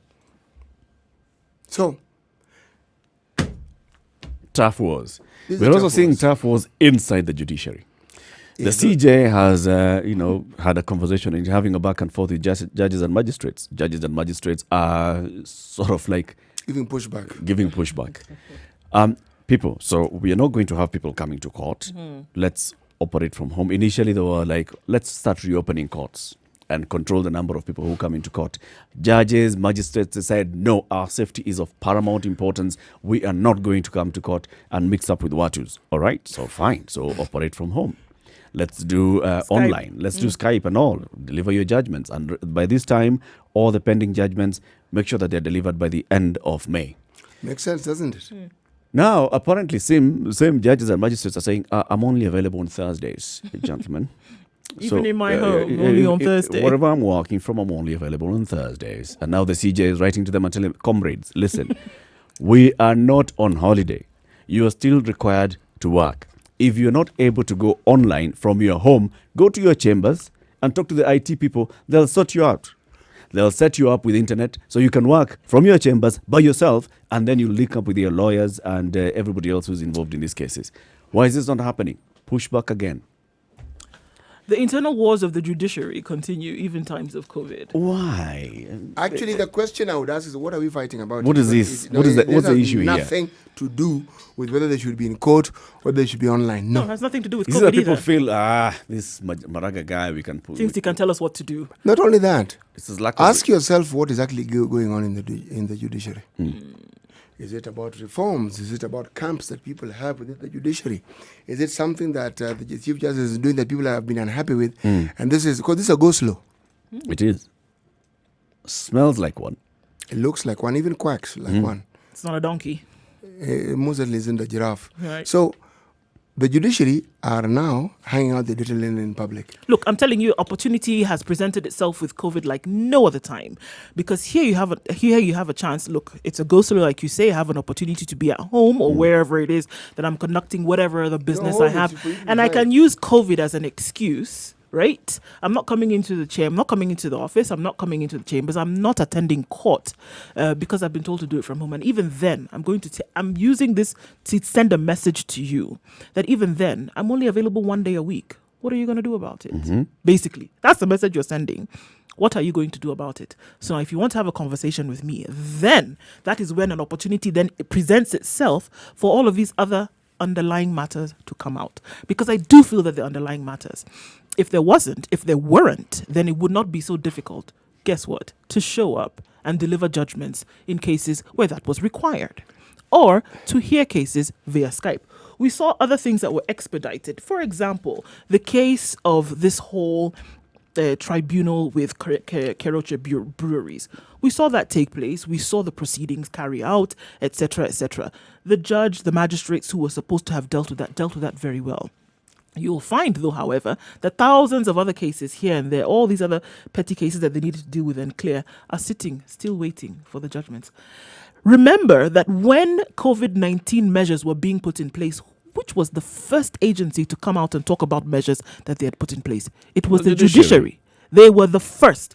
Before President Uhuru Kenyatta came out and spoke about what measures were going to be in place, Chief Justice spoke a day before. and he said, this is what we're actually going to do, you would assume that everybody who was under his umbrella was in agreement and was going to go along with whatever was being said. And it wasn't a decision that he arrived at unilaterally. No. They actually met. They all met the and they bodies said, that are this is what we are going to in do. the delivery of justice. This is the police, the prisons department, the JSC, and all the others. They came together. They all met. They all met and they said, decided, okay, so this is the best your way to go. cases can go through, and cases that we are handling, this is where we will deal with 2 them. weeks ago, the same team met and said, all right, so maybe we From can 22nd of we can start April, we can easing start up. easing. People can start coming to court. Judges and magistrates said, no. We're staying at home. So that's why I'm asking the question. And guess what? This wheel cannot move without that cog. We understand. Without the judges and perfectly. So magistrates. what really, this is it. What are they quarreling over? This is it. Another opportunity presented itself perfectly for them to agitate on issues that affect them in one way or another. What are you going to do, really? Actually, what are you? What are you going to do when they decide it's one day? So the one that we can handle in that one day, we will do. You're talking about coming to the chambers and fix your IT. Okay. In fact, the order should just be made clear.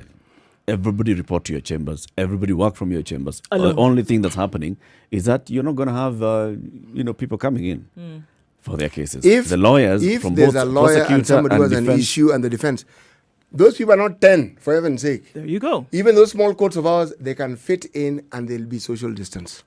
it's true. If you have been to court, you will know there'll be social distancing. It's the onlookers. The and ones the who fill the spectators. gallery. Yes! Family Those are the members. ones that are Family making members. noise. Just tell them, Nani, Not today. accused, ni. Out. But the rest, please go. Don't even enter the compound. Stay on the road. Don't stay on the road. Don't stay on the road, stay at home. stay at No, home. the road gives you space for social distancing, so you can talk across 3 meters.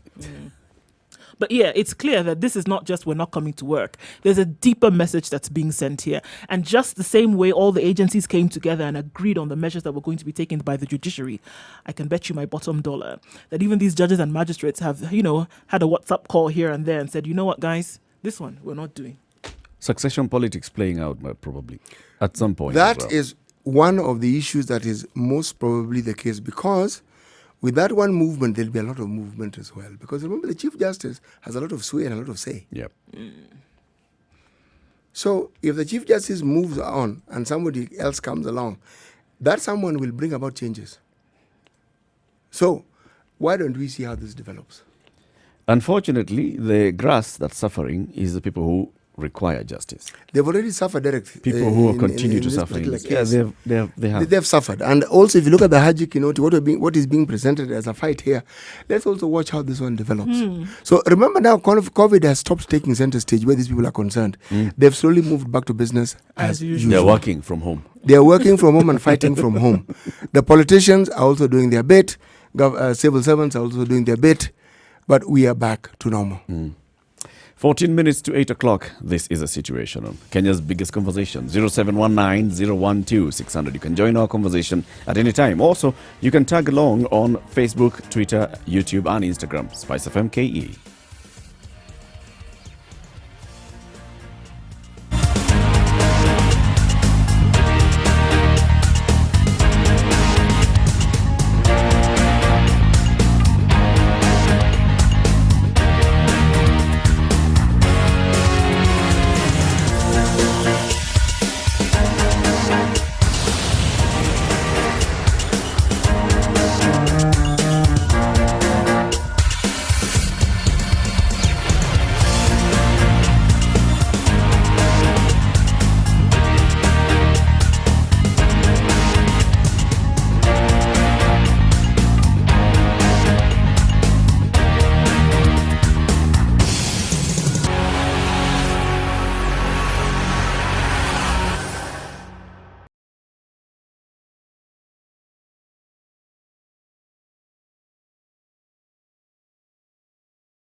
The live stream is up, www.spicefm.co.ke. Also on Facebook, Spice FM KE. Classic on Soul. Twitter, Spice FM KE. We're also live streaming on YouTube, Spice FM KE. Let's go to the phone line, 0719 012 600. Ochola in Mombasa, good morning. Good morning, sir. How are you? I'm good. Habari za Mombasa? Mombasa, okay, right now it's a bit cold. Has it been raining? Yeah, it's rained a bit today. Okay. Yes. So tell us, Ochola. Okay, sir. In fact, it's good today that on the first caller, I've just heard the state of confusion in the education department. Yeah, I'm a teacher by profession. Yes. And I think, there's a very big confusion in the education system right now because of the extended time of this COVID-19. But I tend to agree with you. Yeah, today I think I've agreed with you that what the kind of problem that we have, it is something that it ought to have been done before. But it was not done before. So it is very, very difficult to correct the situation. And I have 2 points to point out. And one is with the KIE. And the other one is with the Kenya, the TSC, Service Commission. Okay. Yeah. These two bodies, they failed us a great deal. So let's start with the Institute for Curriculum Development. How have they failed? Okay, the Kenya Curriculum Development, they failed in the sense that, you see, when a publisher comes with a book, and when they are making a book to be a course book, okay? Being a course book, it means that it's a book that's supposed to be used universally. That is in the whole country. Yeah.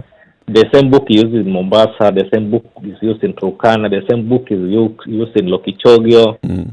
So the KI, what they ought to have done is that when a publisher comes with a book and they're making a course book, they're supposed to have both hard and soft copy. Okay? So that by the time that they're giving the teachers these books to use in schools, they also have a soft copy in the computer, so that minus the teacher, the learning can still continue. Okay.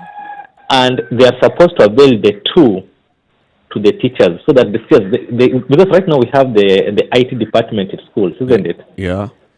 Yeah, these are the materials that we are supposed to have in our IT departments in school, so that if there is a problem, we can still reach the children in their homes through the IT. So this was a plan, this was an original plan. This is something that is known around the country or specific schools?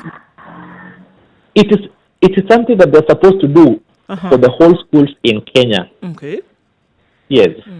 Are you saying that this is a requirement, or are you saying are you putting it forth as a suggestion? It is not a suggestion. It is a requirement. That it's a requirement because a soft copy of every set book should be available. Every set book should be available. And teachers know this? The teachers, we know this, but we are, what can I say, we are handicapped because these people, the way they are managing the teachers, they are just managing the physical teacher, the teachers in class. Okay. When it comes to the IT, for example, the IT, I want to point it out to the TSC, our employer. If you look at the TPAD, the TPAD the teachers are complaining about, there is a section that teachers are supposed to point out the shortfalls that they have. Sincerely speaking, if you go through the records of the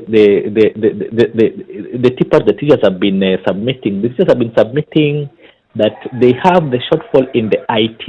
It's a cry that teachers have been crying to the TSC that, okay, fine, we have a shortfall in the IT. What you as an employer, how can you help us to at least to be IT compliant?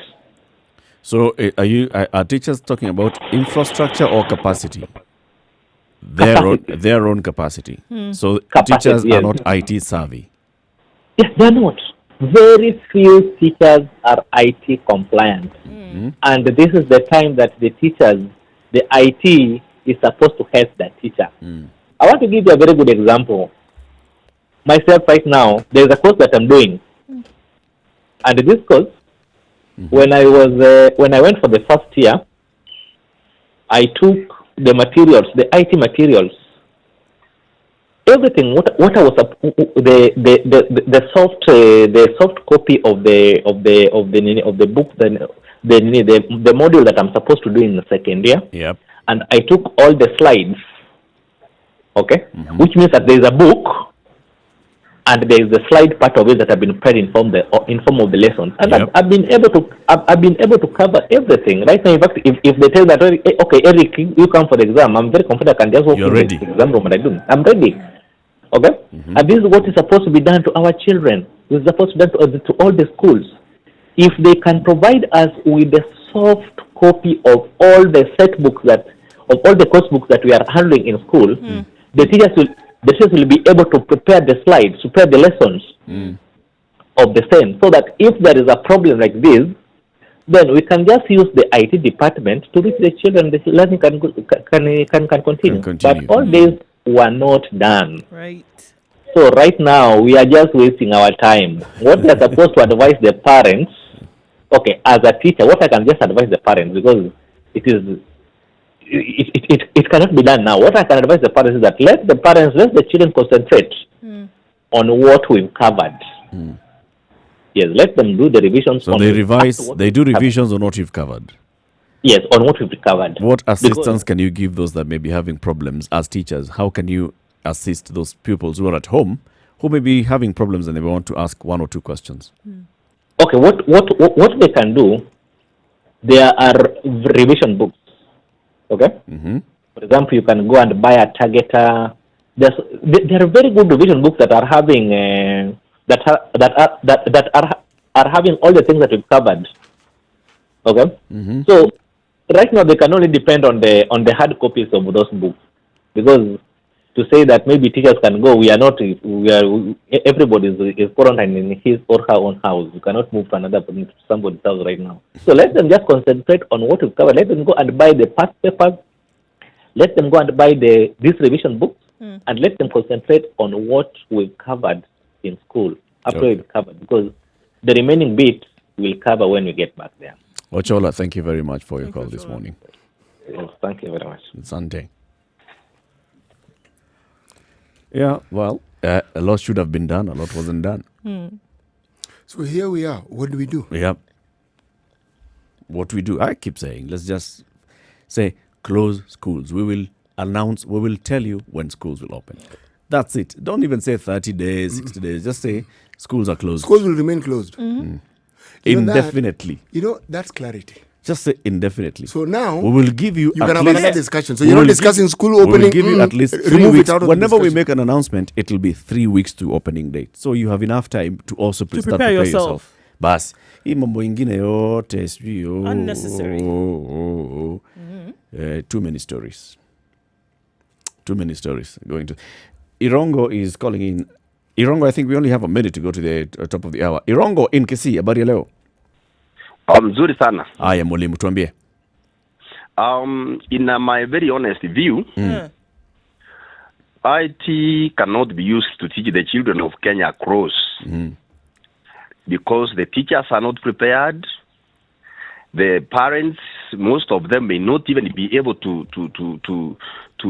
use IT to avail the learning materials to them, let alone having the gadgets.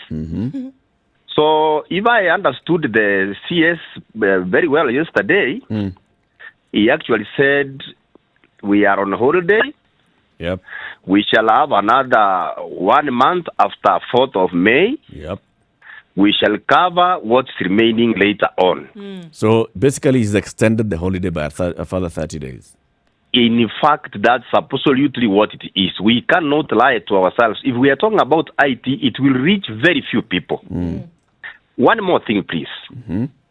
there is this thing about how can we have the learners contact with the teachers, because it's not easy now. Yep. I don't even advise a situation where learners should be moving ahead, especially because the work of a teacher is to demystify the concepts. To demystify the concepts, because some of the concepts cannot be understood without a teacher. Yep. So, and then IT is a mystery in itself. So let us just keep home. Let the children or those parents who are able to do what they can, and we wait. Thank you. Asante sana Mwalimu Irongo. Amos calling in from Kisii. Coming up to the top of the hour, 8 o'clock. Then we start with the next hour with today's proverb and continue the conversation. Good morning.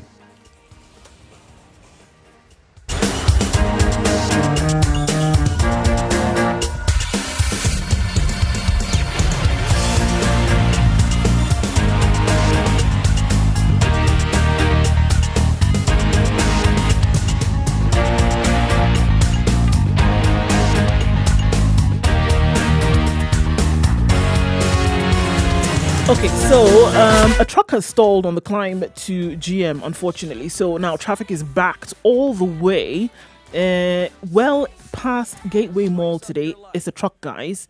Hopefully they're trying to move that out of the way so that traffic can get back to its normal flow. But that is what has basically stopped the reggae on Mombasa Road this morning. It's not moving, guys. Most of the other major highways, everything is looking pretty good. Remember that situation still along Gigiri, and then trying to join Thika Superhighway because you've got a live wire there. So vehicles are avoiding the area because you've also got pools of water, and we want to stop an electrifying experience this morning. All right. Apart from that, everything else looks good. You see something that changes, let us know. Spice FMKE, that's how you can reach us on Twitter. Give us a call if you must. Let us know what you see, and we'll spread the word to make sure everybody's moving this Monday morning.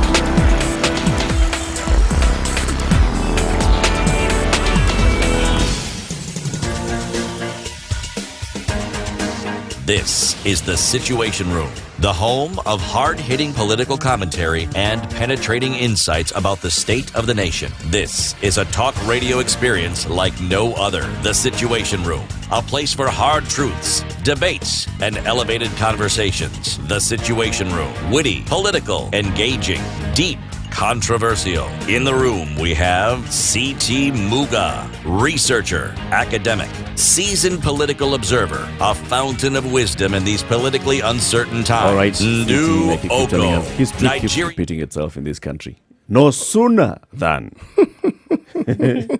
in 2005, there was a constitutional referendum. Okay, let's start. 2002, a new government is comes into office. Mwai Kibaki, president. Kijana Wamalwa, vice president. Raila Odinga should have been prime minister, could have been, would have been, was Might not. have been. Might have been. But wasn't. But is in cabinet with his brigade. 2003, they go to Bomas, back and forth argument, Bomas draft versus, Kilifi draft versus, we're going to a referendum in 2005. After 2005, no carries the day. And it's very clear from the brigade that led the no campaign that they are very good. And there are many. And there are many. And they're going to give Mwai Kibaki issues and problems. What does Mwai Kibaki do? Mwai Kibaki fires them from his cabinet. And Mwai Kibaki approaches the opposition. And this is KANU, Ford people, and others. And they form what they called Government of National Unity. And Ford Kenya. And Ford Kenya. And the new Ford Kenya. Government of National Unity. Right? And so the Government of National Unity now brought into people from KANU into the government. William Ole Ntimama joined the cabinet. Simeon Nyachai joined the cabinet. And Raila and his brigade were out of the cabinet. They were in the cold. Now they went and solidified their campaign for 2007 properly. And ODM, registered party colors, came up with party structures, started their campaigns in earnest. 2007 went into a proper election. 2008, we went into another hodgepodge government. So here we are again. The headlines that they seem to suggest today is that there's a unity government structure that's being worked on. New power men, because if we were to believe what we've been hearing for the last 1.5 years or so, is that Uhuru Kenyatta and William Ruto are not seeing eye to eye. They are at loggerheads within Jubilee. At what point were they seeing eye to Their eye? camaraderie is dead. This week, 7 years ago, they announced a new cabinet when they'd just taken over office, and they were going to every public function together. Right? My brother William would first of all speak and talk eloquently about what the government is going to do. And then my boss, Uhuru, would come in and say, "Thank you, William," and give his address. They were working together. They were appearing in public together. They were naming cabinet together. They were addressing every press conference, every media event together. Now, we see tweets from the deputy president, and we see an address from State House by the president in the company of CS's Matiang'i, CS Magoha, CS Mutahi Kagwe, Ruto. No. We are seeing also movements happening within the Jubilee Party. The wrestling of power from people who are aligned to William Ruto. So what is happening, City? What do you read? In a nutshell, it's called politics, my man. This is it. These arrangements are usually marriages of convenience. This is politics. You see, So what has happened? what you need to do is, we tend to judge things we use yardsticks that we're familiar with, whether they're moral, whether they're church morals, whether they are traditional moral perspectives. But we start from there. Mistake number one, politics has its own morality. Just a basic truth. And it must be judged by those moralities. The coalition that we had in 2007 could have happened easily in 2002. Easily. Yep. But some people believe in a truth-pulling exercise in all these things. So when the truth-pulling exercise, weigh and look at the mess it created. Then we have an election where people go into power. We're talking about the current government, and they have an opportunity to do many things. But to be fair, there was a small thing called the Hague. Now, this was not the elephant in the room. This was the elephant in every space you could think of. You are president, you're a deputy president, and you are constantly at the Hague. Honestly speaking, even if you're to run the country, how on earth are you going to run this country? To be honest, which would you say is more important, your basic survival or is it running the country? So let's push that aside. We move on. The convenience that brought about the marriage was the Hague. The Hague stopped being an issue. Why on earth do you think that marriage is going to then last? The very thing that brought Why you would it together not was last? no longer in existence. The very thing upon which you sewed a common thread had unraveled. Yeah, but you got what you wanted. Now you're here. So why don't you just enjoy the meal together at the same table? No. Eric, let me answer you. Why would you start now jostling Eric, over this plate? You are a man who understands business and has been in business. Most businesses do very well with their partners so long as there isn't money. The moment that money comes in, Start having issues. oh, there are issues. Suddenly there was this. We should have done this. Suddenly there was. Who's controlling this? Who's the Yes, managing and why is it partner? the person who's doing this? Then my wife now thinks this. You bring in your wife, Yep. who isn't a partner. Yep. You bring in your children who aren't a partner. Suddenly the thing gets very confused. Again, there was a need for that, for togetherness. There was a need for that image of togetherness. There was. Then it wasn't. What we're dealing with now is there wasn't. It's not necessary anymore. What is it necessary for? Ask the question. You ask me and I'm asking you. What is the marriage necessary for? So what is it that is pushing this new alliances? The new KANU ODM Jubilee Kieleweke. What is it that would... If somebody is new to the politics of Kenya, I would tell them that this is something we see periodically in this country, something we understand. At some point, the majority of these people you see were in one party. Yep. Then they moved to another party. Then they moved. But these aren't people who are not familiar with each other. And these are not people who have also not worked together at some point or the other together. So the rules of this particular game as it's played in this country, there's a new convenience that is being required. There's a new convenience that needs to be brought to the fore. And that new convenience is what is making you see the split. Can we face the truth here? The truth here is that William Ruto now wants to succeed his boss, Uhuru Kenyatta, in 2022. Has always wanted to. Yes. No, but the promise was made. Yes, and now it's clear promise that was made. He wants to succeed his boss in 2022, right? These are the people, KANU's leader and ODM's leader also want a stake in national leadership in 2022. So why abandon one and go to another? Why break up this and form a new one? Why is it? Why would the Jubilee factions be fighting over succession of somebody who A is clearly not is finishing his tenure, and the other one wants to succeed him? Why would there be a competition between those two? One is finishing his tenure, the other one wants to succeed him. Eric, there's a narrative that if we're going to have this discussion, we must face. What are the two axes that the politics of this country will revolve around? What does it? The deputy president brought one issue to the fore. He said there is this thing called dynasties. And he said he did not realize that he himself had also created a dynasty. If people are complaining about your daughter being given an ambassadorial post, your son, who we learn is a lawyer, what do you think you are doing? You're also creating your own. So, tongue in cheek, you're criticizing something that you're also very deeply involved in. But let me push that aside. Ask yourself, if you look at this country now, what I'm about to say may not be popular among people, may not take it well, but let me just say it anyway. Yeah. All right? For the longest time, the politics of this country revolved around two communities, the Luos and the Kikuyus. And depending on who stood where now, President Moi, in my opinion, understood this very well. So what he did, he made sure he fragmented these two communities. He brought in his own people from these communities. People who had long been established as leaders in these communities were quietly shunted aside. They were brought in later, but on President Moi's time and on his terms. This is very prudent politicking. He created a new wave of leaders in these two communities. That was the reality.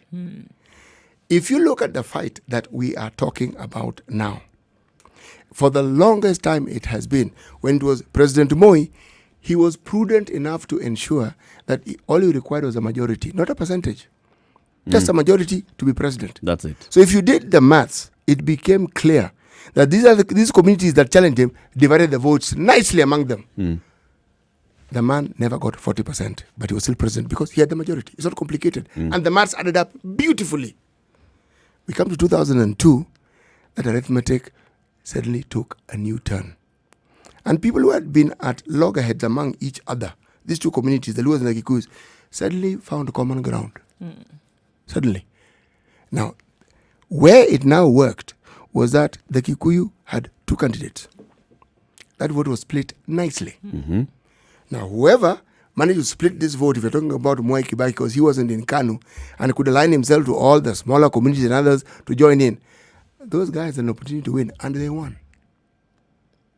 Okay? Fast forward it. You have a situation in 2007, many Kenyans die, and for what? It was political posturing and positioning. Yes, it was. All right, people realized we don't want to go here. That's why there was the Hague. Now, you form an alliance that nobody anticipated. The Kikuyu and the Kalenjin, it was formed. It worked. We are the government. We have a second term. Now comes something that is a bit tricky. Now this one has to be managed well. The debate had begun when Kibaki left. No Kikuyu should succeed another. It doesn't look good. The optics are not good. But people accepted and said, hey, it's okay. Carry on. See, hey, twende kazi. Now the problem is, if promises hadn't been made, this discussion even wouldn't be an issue. But the promises were made. Now, when you make promises and it is clear you seem to be reneging on them, you bring in a new debate. And the debate is, you have a tradition of not fulfilling your promise. And the thing is that everybody around you at that point also seemed to be carrying on that particular narrative, that whatever it was that was promised at some point was not going to be carried through. And it rung out wherever you went, at whatever meeting you attended. And it's historical. And it had happened. You're not giving it a historical twinge, which it doesn't need. It had happened before. And then you now see that your partner, or whom you believed to be your partner, right? And everybody around him and those then who are allied to him also are carrying this same narrative. They believed Somebody it. who you believed was your brother before, now for all intents not and even your purposes cousin. is going against you, right? The other side of it showed that if you want to look at the deputy president, it was that then he now started to do things that were against what the original bro code had been instituted for in the first place. Whether it was development of the country, whether it was working together to do that, or the other thing, we have ruled, okay, well, I'm going to now go back on my word. So his behavior could have been seen to be that, okay, well, I'm going to rebel in this case, whereby the promise that was made to me seems like it's not going to be kept. And those that I thought would stand with me in this, right, are actually not going to go along with me. Then by all means, I will tanga. Yes. There's also who accused the deputy president of behaving like he's an entitled brat, right? Just because a promise was made, and now because I'm assuming that we've been operating as brothers, so I develop my own wings, and I believe Or a spoilt brat that in this case. It's because of me that we are here. Without me, well, we would not be here. So therefore, I'm as entitled as you are in this whole thing, and therefore I will operate as a counter center of power. Well, because politics is about a majority. Publicly, you'll come out and say, my boss, but in private, you are not behaving like I'm the boss. If that is the case, No. I think he could have been entitled to that opinion, because politics in itself and how you play your politics is based largely on your perception. Actually, yes and no. Yes and no. At that point, it could have been that is what he saw. No. It could have been that is what he saw, that he actually did feel. It's what he, that he no, brought it's not to- what he saw. It's what he created. That he felt really that I actually am the one who made this thing happen. I'm a right? senior partner in this. Yeah, so then I'm a should senior be partner. consulted Actually, across more board. like I'm an equal partner. Yeah. But then the other rules that we've always had, the unspoken rules in politics. Huh? One of them is when you're a deputy, you behave like one. You can do anything you like, but don't bring yourself to the fore. Why do you think Moi was such a successful vice president? That man acted like a vice president. He never moved from any position that could be said, this man is behaving like the president. Unfortunately, our deputy president has behaved on many occasions in the public eye like the president. Yeah. Like the president. Even makes presidential statements until you wonder, hey, Who's who here? surely, fine, we understand presidency, but, there's your job and there's this other guy's job. And then he will make statements again in the public eye. But let's also blame his boss. His boss allowed it in the first term. It is Why didn't the boss raise issues not with him even in the term? first term, even in the second term. One could point to this. I am simply pointing to the unspoken rule. If you want to be that blatantly in opposition, then be in the opposition. Nobody tells Raila Odinga that Raila Odinga, he's in the opposition. He can say the things he wants to say. That's what opposition leader is supposed to say. He can poke your eye. He can kick you in the butt. He can tell you're going wrong. He is in the opposition. But Ruto hasn't done that to Uhuru. He does. He doesn't poke, he doesn't No, kick. he contradicts his boss. Where?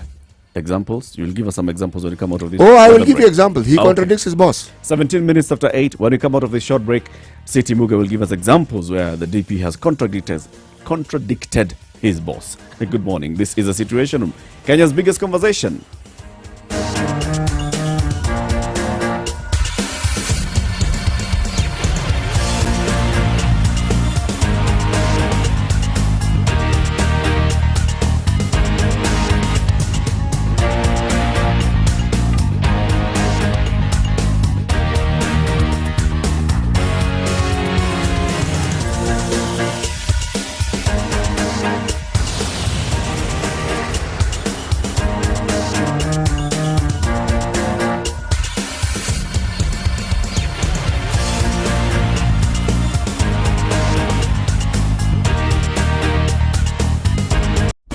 Classic soul, R&B, smooth jazz, neo soul, and nostalgic ballads. Make some noise. You're listening to Spice FM.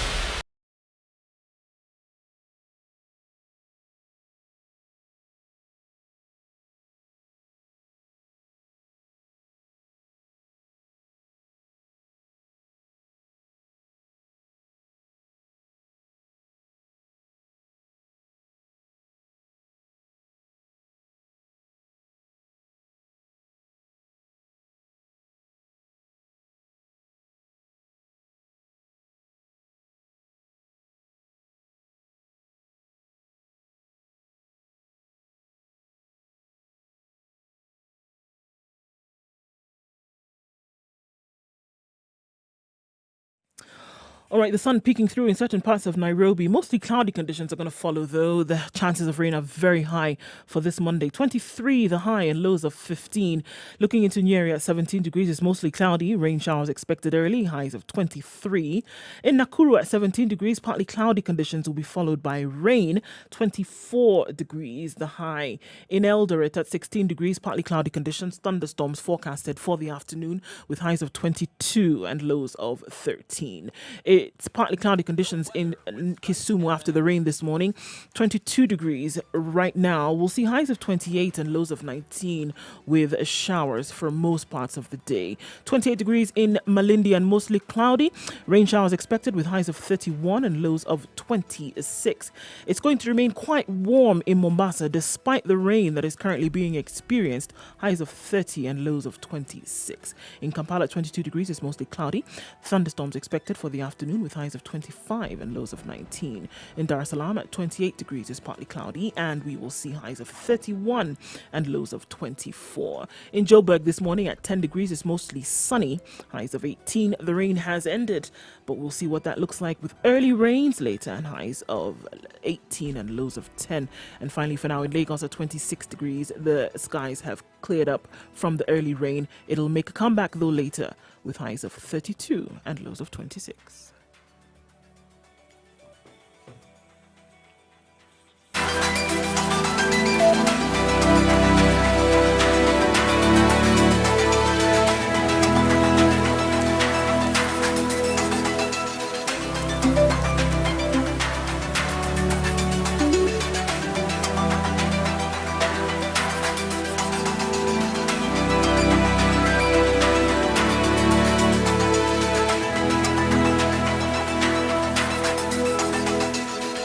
21 minutes after 8.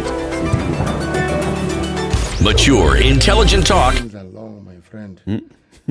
If you want to start from the arrest of Rotich in July 22nd the other year, if you want to talk about the speech he made about this year when he was in the Soy constituency and he was talking about the BBI and he called it conmanship.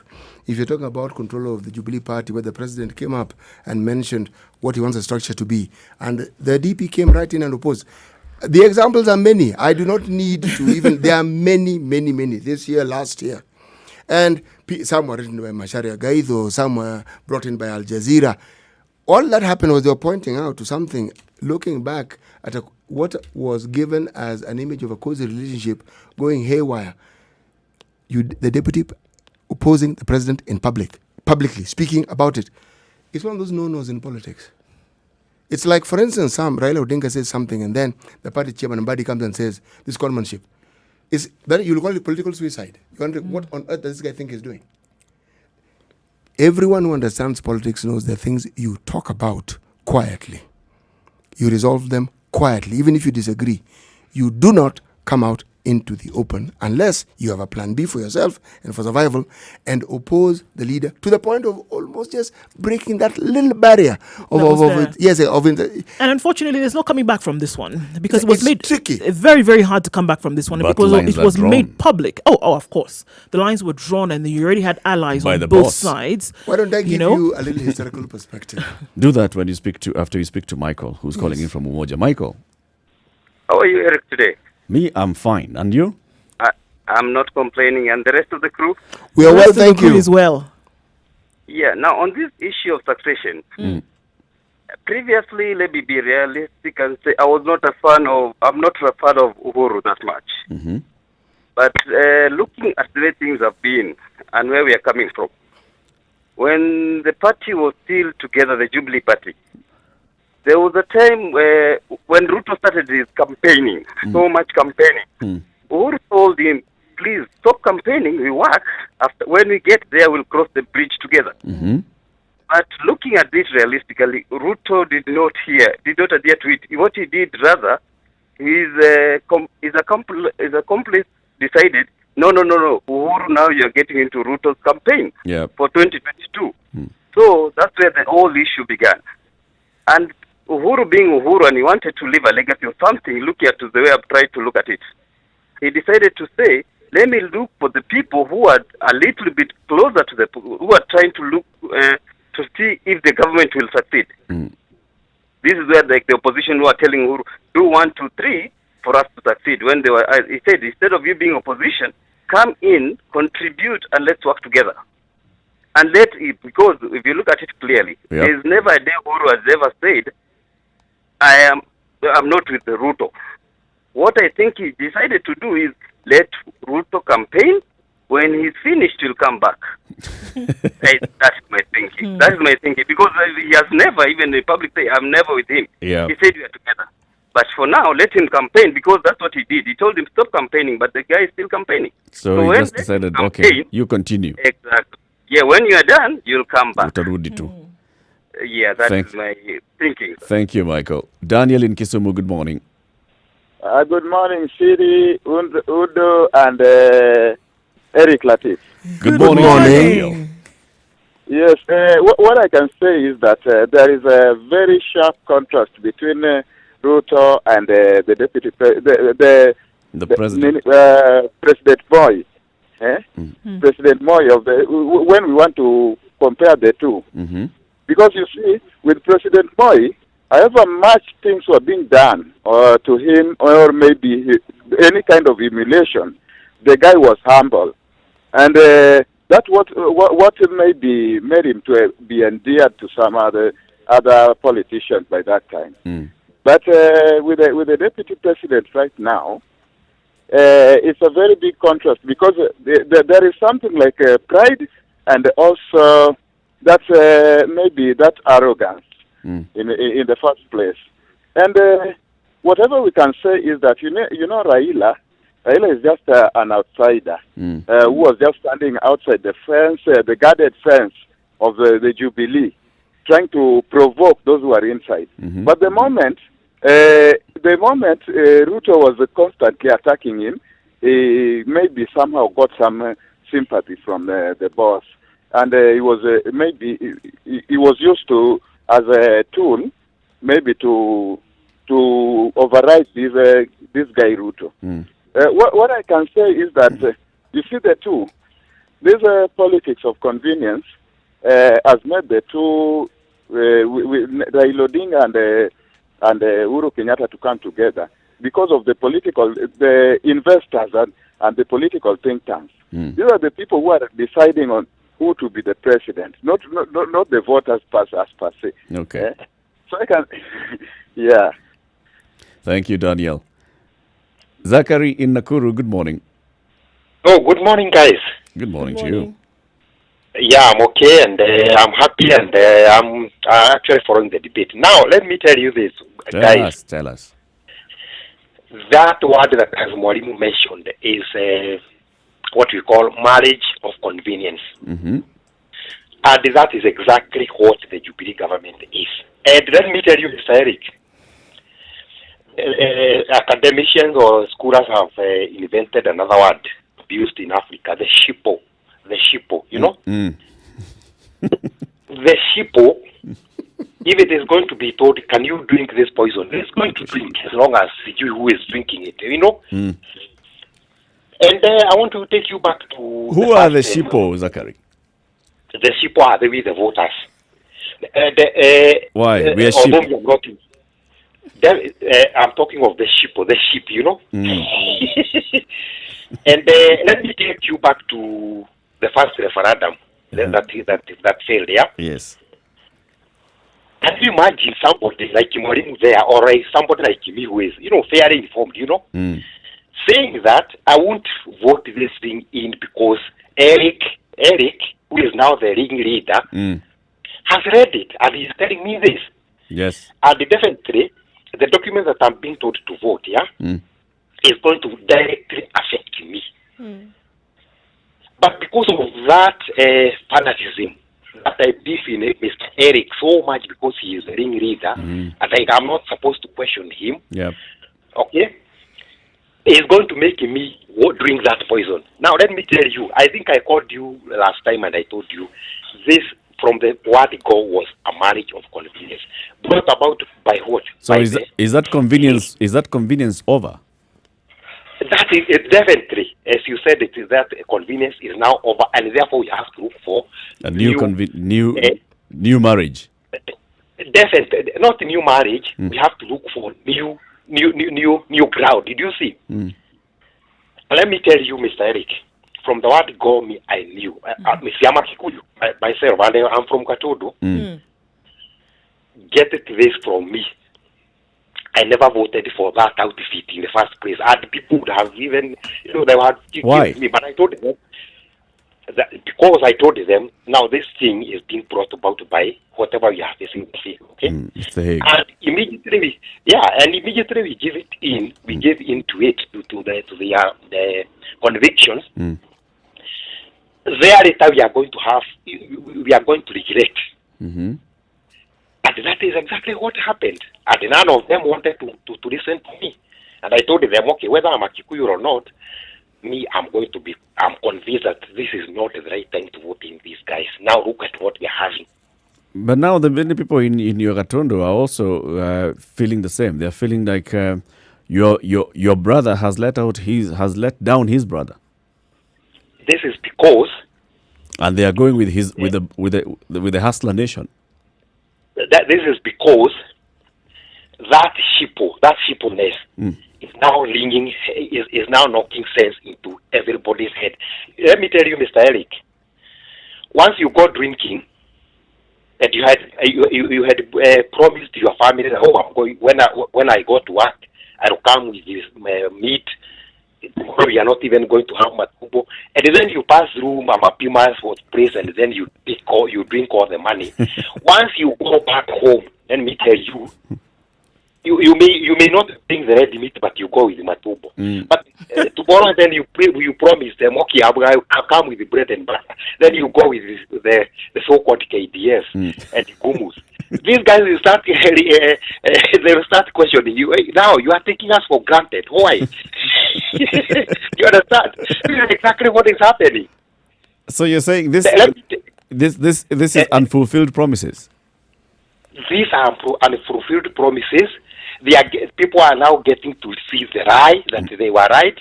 And out of this confusion, you shall see another formation coming out and actually being able to convince people. And now people are, let me tell you, poverty, Mr. Eric, poverty is the best teacher.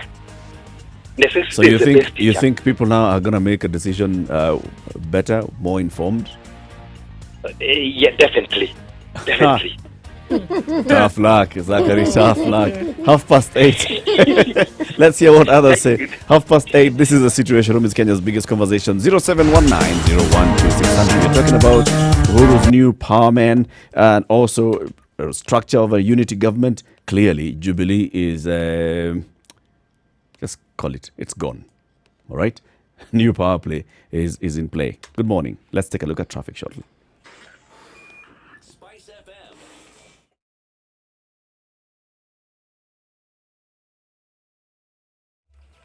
All right, still a little bit of a problem on Mombasa Road today. We saw that truck that has stalled right around General Motors, trying to climb the hill. They're trying to get that sorted out, but that means traffic is backed up, unfortunately, on Mombasa Road. It's going to take a while to get out of this one. But beyond that, you should be absolutely fine. Okay, apart from that, it doesn't look like much else is going on the roads this morning. Thika Road, where we had some problems earlier, seems to have opened up. Getting in and out of the city centre via Thika Road is not going to be an issue anymore. Coming out of Langata Road and then towards the T-Mall junction, a little bit of a hold up there as you then join Bagathi Way. But that too will open up. We don't have much vehicular traffic around today. All right, Spice FM KE, let us know what you see, if you do see anything, and we'll spread the word. Spice FM, Nyeri. Traffic.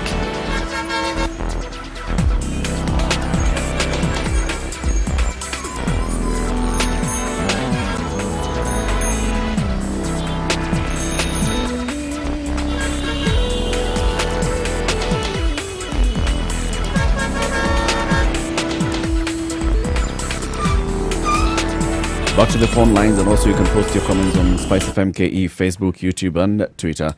This is John calling in from Mombasa. Good morning, John. Good morning, sir. How are you? I'm fine, thank you. Are you well? I'm good. All right. Speak to us. Now, I think we are all trying to avoid to tell the truth about this broken marriage. What is the truth? Drop the truth bomb. The truth, yes. The truth is, we enter into a marriage. We have some unwritten agreements that I'll feed my family. My wife will be honest to me. Tomorrow, I wake up in the morning, I'd get a small envelope of some cash to buy something tomorrow.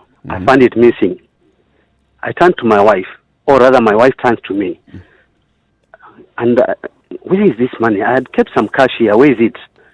Today, tomorrow, it happens again and again. Yep. Honestly, even if we are bound by that marriage, but that marriage is supposed to run with honesty. If one party decides to go taking away his own way, exactly. Honestly, we are going to blame one person until we cannot die in that marriage just because we stood before the church and agreed till death does us part. John, So what's the truth here, John? Tufumbulie fumbo. This is too much. Umbili nakwambia. What is this truth? Sasa kuna wakati mwingine tunasema kwamba ukienda Somali unapoona mtoto anakuja na kutemea mate usimguse, ukimgusa utauliwa.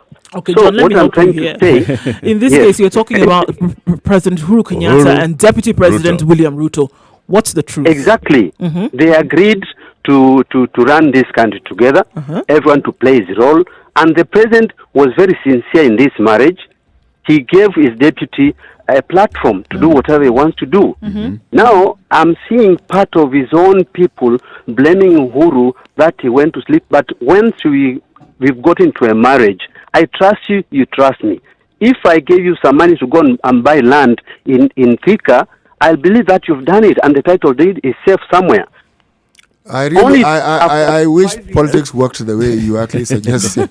Unfortunately, my brother, it doesn't. So you're saying Uhuru trusted Ruto too much and Ruto was not trustworthy? Exactly. But how do we know what the two agreed on, in all honesty? Do we really know? You see, it's not science, rocket science to know what they agreed. What they agreed is what their campaign was the agreement. That will take over power, will do one. Their words, their body language at campaign time, we could basically look at that and see this is what these guys represent. Yes, and they seem to be getting along okay. So after that,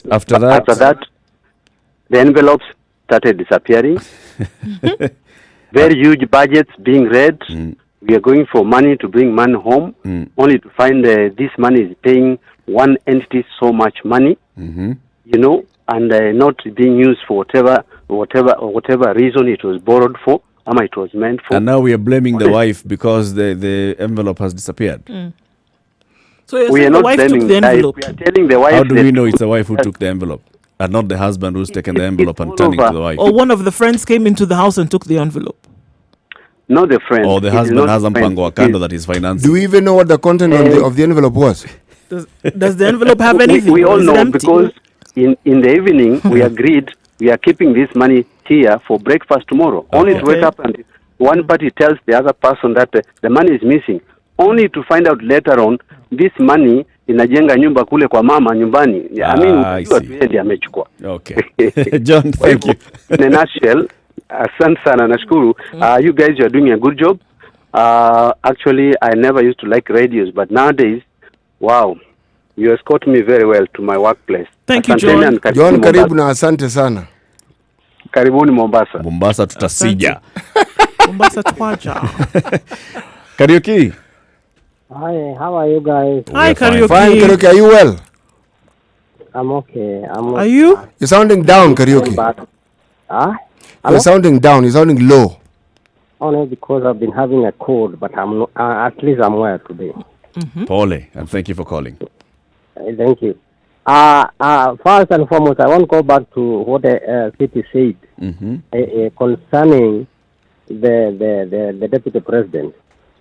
I remember him saying this morning that he has gone too far, even imagining him as the current president, by giving statements that are against the president, and I don't agree with him. One, you say during the Kenyatta government, the founding president, that Moi used to play it so cool, so low, to an extent whereby he was not even noticed by the late president, that he was out of.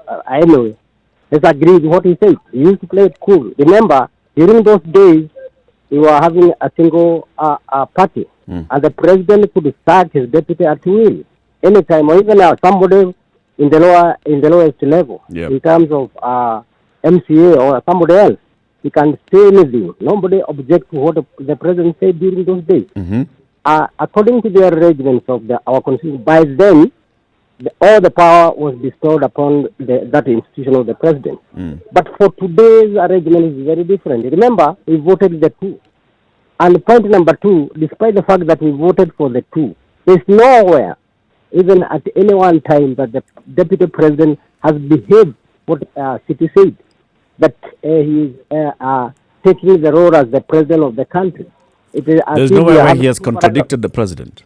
No, I do not agree with the City. I truly do not agree with the City. No, that's what you're being asked, Karaoke, is there any time when the deputy president has contradicted the president? I do not agree with that. The only thing is that because we have so many noises everywhere in this country, because many want to create a situation where everybody will see the deputy president as going against his boss. That's what there is. But somebody somewhere may tell his boss that we voted for him, especially us as Kikuyu. Yep. Remember that? We gave him almost to the last man in the Kikuyu land. But somebody should tell him, and especially now that we are very tired of these big families, Moi family, Raila family, and Kenyatta family. They have played this game since 1960. Remember, it will not be the case this time. So someone should tell who? Somebody should tell that Mtoto wa Jomo that we are not going to play those kind of games. Remember, you're tired of those games. So what game do you want to play? We are tired of those games of the big family, and especially the Kenyatta family. What game do you want to play now, Kariuki? Let me tell you something. We shall come to somebody, and especially the Kikuyu community. And it is good they are coming together, not forgetting that we are all against the dynasty. They are coming together the way they have been since 1960. When you say we, Karaoke, who are you speaking of? I'm speaking. I wish you guys you can come to the grassroots and maybe understand. I just want to understand. Are we talking about? Who are we talking about? Are we talking about Kenyans? When you say we, to whom are you referring? We are talking about when I use the word we. Sometimes I refer especially to the community. But let's come back to the larger community now, the Kenya community. Okay. That's what I'm saying. All right. Thank you, Kariuki. Daniel in Kisumu, good morning. Good morning. How are you doing? Good morning, Daniel. My contribution to this is I think that Kenyans need to realize that what's happening in the country right now is basically politics. Pure, plain, and simple. From the word go, the deputy president was made to look like he's the thief. One, initially by the opposition. When you remember the popular remarks of in the run-up to the last election, when somebody saying that Kenya was like a bus that was being driven by a drunk driver and a stealing conductor. So from the start, it was made to look like there is just one person is unbothered governing this country. The other person is only bothered about enriching himself and lining his pocket. But this is all a political narrative. When we voted for this government the first time, they went in as one team. Everything they used to do it as one team. They even used to rock matching outfits. So how come is it like 7 years down the line, somebody is trying to say that in the first 5 years of this administration, there are certain things that were happening in this government that they did not agree with, and they're just realizing about it now. If that was thing that was happening during the first term of this presidency, then that's stealing the entire presidency as it is, which includes the president and the deputy president. Were involved and they sanctioned it. Were involved, or even if they didn't sanction it, I mean, they're accountable. Like, if somebody needs to take responsibility, then political responsibility means that the institution of the president takes it all. I mean, right. Deciding who stole or who did not steal, that's something that it's up to the, the courts or whatever. It's a whole other bunch of process before you can say so and so stole and so and did not steal. But it is a fact that there's been looting in this government. Actually, if you take the story well, there's been looting in every government. So what are we discussing? Are we discussing the fact that some of these matters are... Why are we using that? Why are we using that to sort of portray like one arm of this government as more evil than the other guy? It's a valid point. It's a very valid point you have. It's a very valid point, but let me ask you, remember we had said there are things that happen in politics that must be understood as political issues. Don't take them beyond that realm. In 2002, when Raila Odinga and Mwai Kibaki, the then president, went to Central Province, there was no one who was cheered and heralded more than Raila Odinga. He was accorded all manner of very profound adjectives to his name. He was called everything you could think of. A few years down the line, 2 years later, we had a completely different narrative, and this man became the demon whom everybody wanted to demonize. What happened? That's what I'm saying. It was political. He wanted power. Yes, that's politics. So what we are seeing, that's the same thing I've been saying. What we are seeing right now is basically political alignments happening. Okay. In the run-up to last election, I mean, when we were going forward the last election, I mean, the last election was very hotly contested. There are people who actually played a hand in other people in the current government winning. That was the hand of Moi played in that the former president, the late President Moi, the hand that Moi played. And what we are seeing right now happening is basically the Moi factor coming back to play, because Moi wants the former president, before he died, basically they wanted Mkono irudishwe. And the way to reach that Mkono was to bring Raila back into this system. Speculation according to Daniel. Yes, and it's political speculation. Daniel, thank you. Let's bring in Javan in Nanyuki. Javan, good morning. Good morning, sir. How are you? I'm doing fine. Talk to us. Yeah, in Jubilee, hatuko pamoja this time round. Nini mbaya? You know, the deputy president was given a right channel by the president to do whatever he thought was right to him to succeed the president in 2022. But he failed to do that when he started showing his back to the president. And the president and his people are not happy by what he was doing then, campaigning and launching empty projects. That's why the Jubilee, they dot again, and they found that the deputy president was outshining the president. Then how exactly was he outshining the president? By launching empty projects. You know, he started campaigning too early, and he was drunk with this thing of 10 years deal that was there. But that was just a campaign strategy to win votes from Kikuyu and the Kalenjin nations. So in your opinion, what should the DP have done? He should have relaxed the bait and follow what the president says. When the president says it's BBI time, he should relax and follow that silently while doing his strategies under the water. Yani acheze chini kidogo. Chini ya maji. Chini ya maji, you know. While the president is working with Ruto's opponent openly, Ruto should just go chini ya maji. You know, the president went to Raila Odinga for the handshake simply because he felt that he had nobody to hold his hand.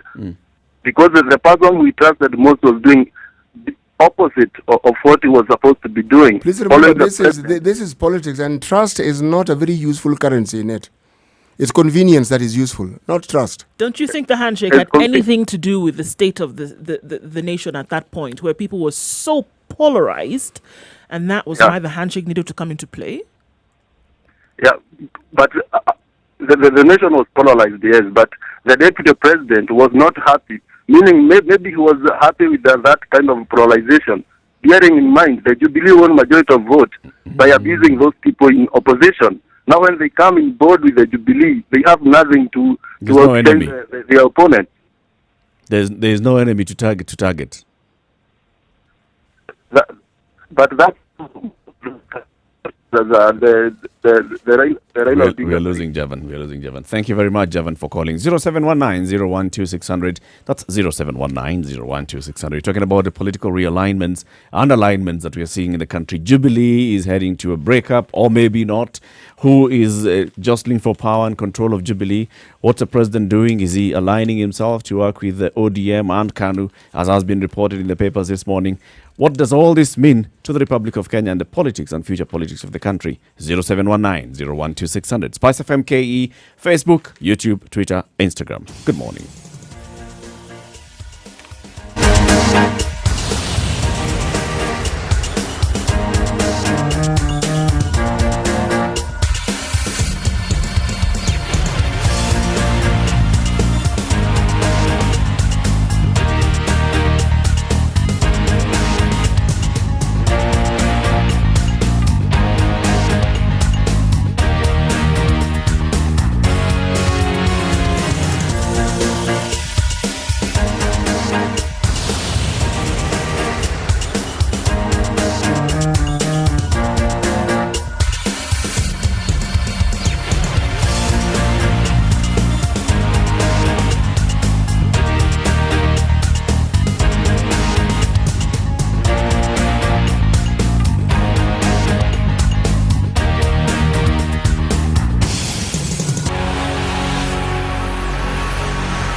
One of the things that must be understood when you are talking about politics is what fall in the two realms of reality and perception.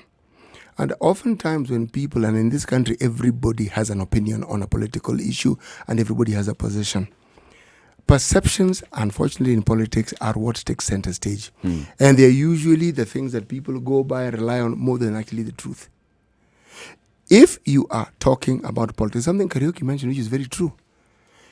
Uhuru Kenyatta is the only president we've had since independence who cannot sack his deputy. Yes. He can't. It doesn't matter what he does. He can't. He's tied to this guy. There's nothing he can do. Every other president had the prerogative to pick, drop, and choose, dismiss, choose another one. He doesn't. Now, that's number one. Number two, now we're discussing political promises. Kumi mimi, kumi wewe. You can dance around it and say what you like. The promise was, I'll be president for 10 years. Come your turn, I will support you for 10 years. Now, this would just be normal politics if this language had not been used before in a different forum. Raila Odinga was promised prime ministership, went. Kalonzo Musyoka was promised presidency, went. Mudavadi, until demons were being seen in the middle of the night talking to people and wondering, okay, these demons, how do you see them? What do you need to see them? Went. There are those who will take it even further and say, Jaramogi Oginga Odinga was promised. So you then have a situation where the political elite of a community quietly giving the impression that the entire community that they come from agrees with them, and they don't. That's why I brought in the issue of Raila's popularity in 2002. The Monarchy had no quarrel with Raila, but there has always been a section of that community who are the political leaders who want to present an image that is actually not true of the community. There's nothing in the Kikuyu community that is different from any other community. They have their fair share of mad people. They have their fair share of... Every community has their fair share of all manner of things. So do they. Honesty. They have enough people who are just as honest as everybody else. They have people who are trustworthy just as everybody else. But the political lead with the leadership, with the games that they play, you have this interesting situation. It's like they're running out of people to lie to. Because all these people that I'm mentioning were given a promise at some point or the other. Now, William Ruto is being added by the political elite, not the Kikuyu, the political elite. The question then pops up, and this is what many people have in their minds now when you hear opinions and things that they say. With this background that you've so beautifully painted, CT, was or is he then justified in his action? The thing you need to look at is not He's even starting justified. to think about his future. Yeah, but that's what of course. politicians do. This is Everybody the wants thing. top seat. Everybody says, just looking at and across the board, whether you want to look at what you would call the allies on the President Kenyatta's side, right? And say, this thing that he's doing, actually, what he's doing is going against the presidency. And that is our bone of contention, right? Going against the presidency. And that is something that can be akin to blasphemy, right? Is he justified in his action for saying... Exactly treason. Yeah. Is he justified then in his action for saying that? But at the beginning, when this whole thing started, it was benched on the fact that he was going to get 10 and they would support me for 10. So now me throwing a temper tantrum politically, I am justified because What it is seems unique? that the promise has been broken. It his appears action to be. It appears to be broken. To be broken. The premise on which I said. Okay. Yeah, all right. The perception. Is he just the perception? Which for a lot of people, even your politics that you play is based on your perception. The moves that you make, the next political move that you make is a lot of times based on the perception, on the atmosphere around you, right? I can say I'm going to... You can tell when a friendship is tell. going south. I mean, when Why the go, for camaraderie example, dies, you it doesn't join- have to be public. You don't even need to be told you can see The it. two of you, how you relate and how you are relating. You last can week, see you that can that has basically feel changed. that So then coming out of that, the justification for going further that most people then would say is that this promise was broken. I have the perception that things are not as rosy as they were before. Is my future action then justified? However that is going to be taken up or the gobbled up question- by other people. Something else happened. Is in it not this- justified the listen, way in which you've you got to behaved? play your own game. You're, There you you're, go. You're your own person. Exactly. This thing... You're in this because you're a politician. But he's and a you politician. wanted to be president, wanted to be regardless president. of whether wants to be president. regardless of whether there was a bromance, coming together, marriage, whatever it was. At the end of the day, I still Wanting to be wanted president to is be not a president. Exactly. I still wanted to be president. So now when everybody comes against me and says, you know what, you're doing this treason, going against the presidency, was I not justified in my action? And that's the question that pops That's up not the to question you surface. ask in politics, because you ought to know what will happen. The knives will be out. The question that I kept asking, when you have politicians in the backyard of President Uhuru also coming out and speaking the same language as the deputy president, then you pause and say, are What's we going seeing on here? drama? Is it just political movements? Or do we have for the first time a situation where the support that the president can take for granted in his backyard is split? I have to ask that question. Because I'm not sure whether what I see here read is actually true, whether it's drama. I'm not certain.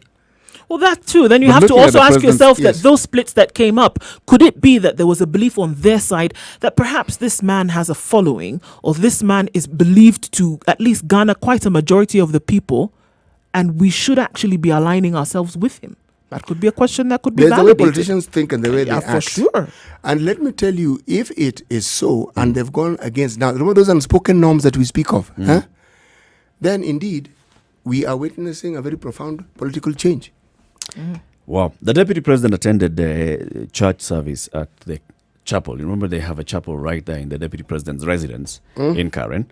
And he also tweeted at the same time. He said, this is Psalm 27, verse 1 to 4, the prayer of David, the Psalm of David. The Lord is my light and my salvation. Whom shall I fear?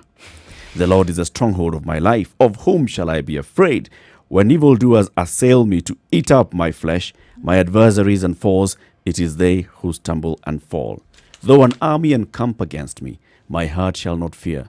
The war arise against me, yet I will be confident. Loaded. Many things Psalm. being said right there. No, it's actually very appropriate. If you know what was happening to David at that point in time, when he made this plea to God. But in politics, that very plea can be made by any politician. Anyone. Because there's no politician who has a seat who doesn't have somebody who wants a seat. No one. Everybody is facing an adversary. You're a politician. Aha. The fact that you have that seat, there are people who are planning to get you out. From before you even start on it properly. Yes, but the same with someone like Mutai, our Minister for Health. The fact that he got that job, the moment he got that job, there were people who are just queuing and looking for opportunities to bring him down. So a lot of the things we see and hear in the media, we have to take it in that light. They are perceptions. There are people, you think they're sitting back and say, Mutai, thank you. He's a good Karibu man. sana, Let's allow him to weendelea work. No, they are going to fight him at every step. And anything that they can fault him with, even if it's true or not, they will bank on that perception. Oh, absolutely. And even when you have an opportunity to sit and fold your arms because you know that is going to essentially jeopardize his job, then we will sit back and fold our arms. Oh, that man has a fight on his hands. Yes, he does. Top of the hour approaching. Let's go to the Yoruba people. Where you sit when you are old shows where you stood in your youth. Where you sit when you're old shows where you stood in your youth. We are watching you, City. You're watching You're us. watching me sitting or you're watching me standing? We're watching you. We're watching you. Yeah, so that you can figure out where I stood in my youth. Yes. Coming up to 9 o'clock, this is the Situation Room. It's Kenya's biggest conversation. In the next hour, we'll also be joined by our guest host, Dr. Marcy Korir. Good morning.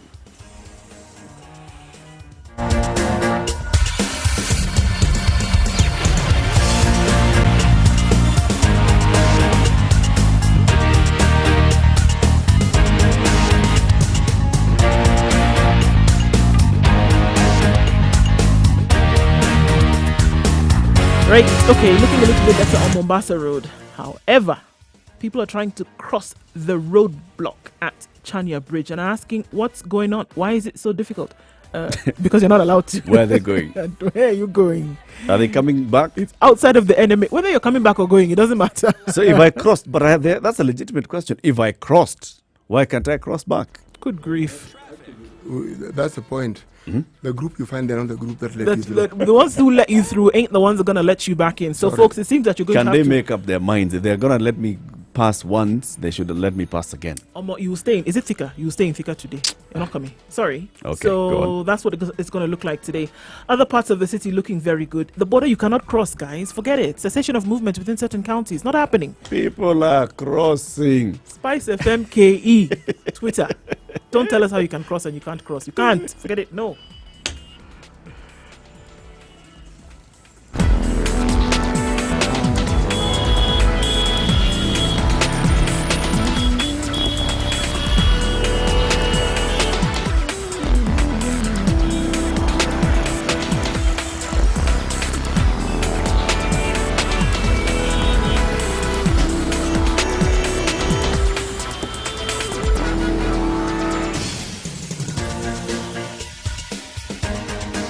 This is the Situation Room, the home of hard-hitting political commentary and penetrating insights about the state of the nation. This is a talk radio experience like no other. The Situation Room, a place for hard truths, debates, and elevated conversations. The Situation Room, witty, political, engaging, deep, controversial. In the room, we have C.T. Muga, researcher, academic, seasoned political observer, a fountain of wisdom in these politically uncertain times. Ndu Oko, Nigerian by birth, Kenyan by choice, communications expert, Pan-Africanist, a truth seeker and believer in people power, you know what the president said on and Saturday? Eric Give an Latin, address, agent give an provocateur, update the of what man in the measures chair, government has come seasoned up with, journalist, news extended hound, the a man measures who that have believes been in there, punching the up, lockdown was not extended down. for the 21 This days. is the curfew was Situation extended Room, for, the for only X way number to of start days. your And day. he also talked about now starting to ease up some of these measures in various areas, in specific counties,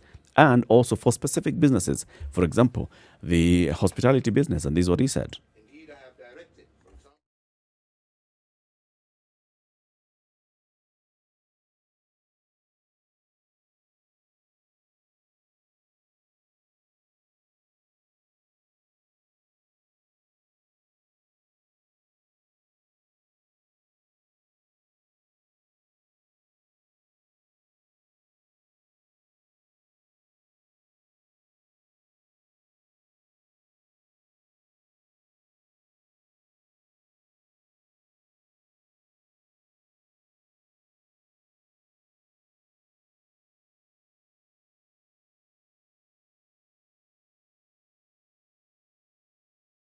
Indeed, I have directed, for example, the National Response Emergency Committee to map out the economic sectors and activities on the basis the of president infection is risk. signaling to The some mapping easing exercise, of when measures, combined to some with reopening increased of some testing sectors of the and economy, more exact especially those hard contact hit, tracing. and those that can manage. For example, he's talking about now restaurants opening up some of those things and ordering the ministry, Mutahi Kagwe's team, the disaster response committee, to look at what other areas can we start reopening slowly in a well-managed manner. If you look at the traffic this morning, right, by 6 o'clock, there was already a build-up of traffic on various roads. People are coming back to work. People are already tired. People have had it. People have had it. People are feeling that they're locked up long enough. They have observed these measures long enough. And going back to the city, you'll find a lot of businesses are opening. You know, we haven't said it, but we're actually practicing herd immunity. We are. We haven't completely locked down like China has. We have allowed movement. We've put in a curfew. Now, without actually mentioning it, without saying it out, but that's what herd immunity is about. If you think of... Explain herd immunity. Actually, I'm going to put it very simply. It's known with diseases like, say, measles, where essentially, even before you inoculate or you vaccinate people, it's not as though people stop living in the communities they're living in, the homes they're living in. They actually go about their lives normally. The idea is you allow the virus to do what it does best, get into people, survive, and you also give the body an opportunity to understand it so that in future it can know what to do with it. You allow it. What we're seeing is an intervention. We're preventing it from actually doing what it normally does. Because we're saying the likelihood of it killing very many people is high, so we're not going by that route. We're going by the route where, you see, and even when you put in conditions that prohibit or hamper the spread of it, it still spreads because you can never do it to 100% of your community. Yep. That's why the German chancellor was saying that we expect around 60 to 70% of people being infected. Now, that's the rate that gives you an understanding that anyone who could possibly have come into contact with it should have come into contact, and their bodies have found a nice MOU with which to understand it. To deal with this. Yes, that's what it's all about. So basically, you want people to just get it. If you're going to get it, and the bodies to do it. Yes. What we are trying to do is now flatten that curve. Yes, we're trying to make sure that it doesn't run out. It doesn't come to a point where we absolutely have no control. So we're saying, let it do its thing, but in a controlled manner. In a managed manner. Let's manage it. So we're managing it. Italy, they're running after it. Spain, they're running after it. America are definitely running after it. Yeah. Yes. No talk anywhere in the world about stopping the curve. No. It is about flattening the curve. Because so you think you have this feeling that city that's what the government is doing? I'm actually looking at what's happening and I'm calling it that. Without them knowing that they're doing that, that's actually That's without them knowing or with them knowing? I don't think they've embraced it as a possibility, as an option right now. It. No. They are controlling it. You see, because they've understood this one stopping is not possible. Yeah. So you control it. The controlling it is what brings the stoppage. If you have a large enough cohort, grouping of people who then, remember, even our records show it. People get infected, the majority walk out. Yep. Okay. So it's not as though all you're doing is making sure that if there's a group of people who might have it, you keep them. So you are slowing down, stopping the spread. But this happens because you acknowledge the spread is taking place. This non-movement, the curfew, is so that you look at, okay, when people are working, they're working, but after work, they may mingle in a way that could spread. They say, stop that one. Stop that one. If you are caught after curfew hours, if you have come in and there's a likelihood that you may have the infection, we want to observe you to ensure you don't have the infection, then we let you go back home. This is ensuring you understand it and you slow it down as much as you can. The process of slowing it is what brings it to an end. And I think you can see this is very clear because if you want to use Germany as an example, yet again, you have high numbers of people who have been infected. Very high. But look at the numbers of people who are dying. Very low. Vis-a-vis the number of people who vis-a-vis the people who actually get well and go home. And then you also don't have a system that is burdened by people then coming into medical facilities. And you actually have the government saying you actually don't need to come into hospital. Dial a doctor kind of thing is available for you to call a doctor and say these are the symptoms that I'm experiencing. And then you can be advised as per what to do. Look at the deaths. Almost 200,000 cases in Germany with only 4,500 deaths so far. All right? Look at the same, their neighbor, just a walk away in France. The same thing. How many deaths? Almost quadruple the number of deaths in France.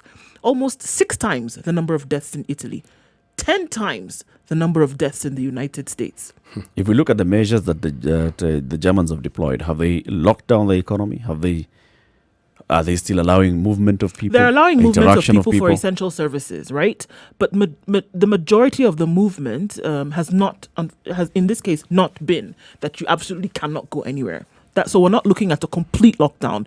You're looking at almost 70, 50, 75% lockdown. It's quite measured. It's not absolute like you found right? in So you can still, in China. No. So you can still walk about, do your thing with that taken into consideration. Sweden is doing the same thing, whereby they advise people. They're also looking after some kind of herd immunity, where they're actually telling people, you know what, this is what we advise as a government.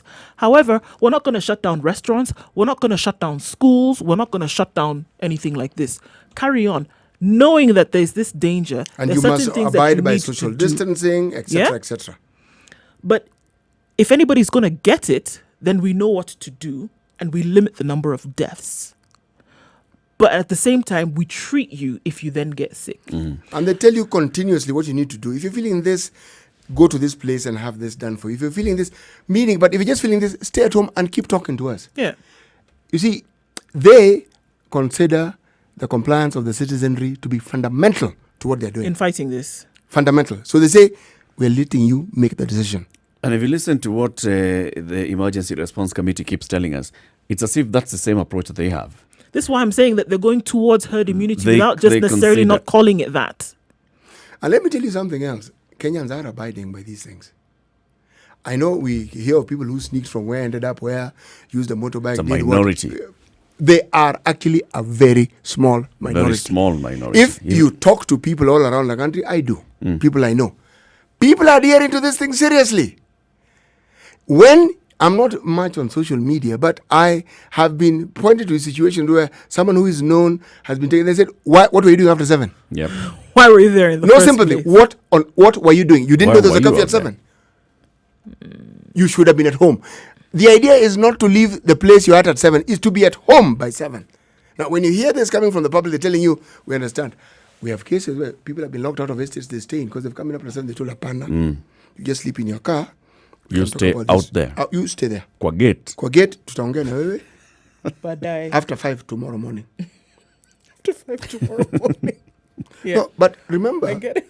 there are estates where somebody comes in at a crazy hour or has been absent and he told Nani, you're not entering this house. Remember that story? I don't know where you are. I don't know where you were. I don't know where you've come from. Go back. I don't know where you've come from. So go back. Come tomorrow when it's broad daylight. Be you who. Doesn't matter. Believe me, the case of the person who escaped from KMTC, it was the villagers who gave him away. One of those cases. Said, so and so son, we're told he had come back. But we also told that he was in quarantine and we're counting. Those days are not... Those are not 14 days. Not 14 days. So this guy here was in quarantine. Rudy. So, it isn't that, the citizens are complying. Should we support the government in pushing for herd mentality? Because previously on this platform, we basically called for a proper lockdown. And said, let's still calling for lockdown. Let's lock down this country.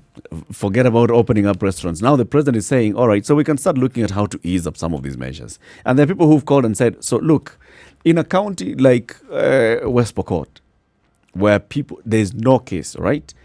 If you say lock down West Pokot and allow people within West Pokot to continue trading and then monitor very well how people are entering and leaving West Pokot, why do you need to tell people in West Pokot to be in the house at 7 p.m.? Actually, why you would need to is because you need to explain to them that though it hasn't gotten here, because of its nature, it can easily get here. That's it. Just so that they start having a change of mind. The mindset is what we keep fighting here.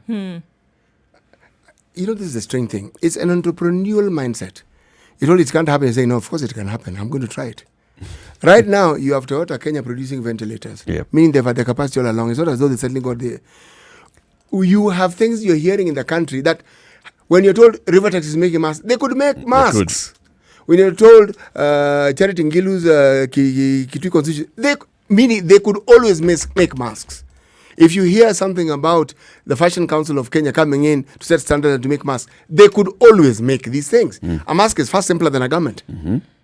Now, the opportunity for us to actually see the resource we have has been borne out by COVID. So you're wondering, you mean we could do this? And you're told, yes, the PPEs, they can be manufactured in EPZ, here in Nairobi. Mombasa is also an EPZ, here. So these are things we didn't know. They existed. Resources available. We're not looking for resources. They are available. So if you're asking the question with regards to COVID, it is important for the country to know that there's an enemy that may not have reached you, but it can. So you're still calling for a proper lockdown? I actually think you need a lockdown. You know why? Europe, in other words, I have not moved from that. When the president was speaking on Saturday and saying, re-instructing the committee to look at how we can start easing up, you are against that? No, I am saying, Mr. President, with maximum respect from here till the border. The respect is to the border. All of it, and covering within some like around 100-mile radius, that whole space of respect. Kabisa, I'm actually on my belly and my chin is on the ground. When you're on lockdown, you have like having a controlled experiment.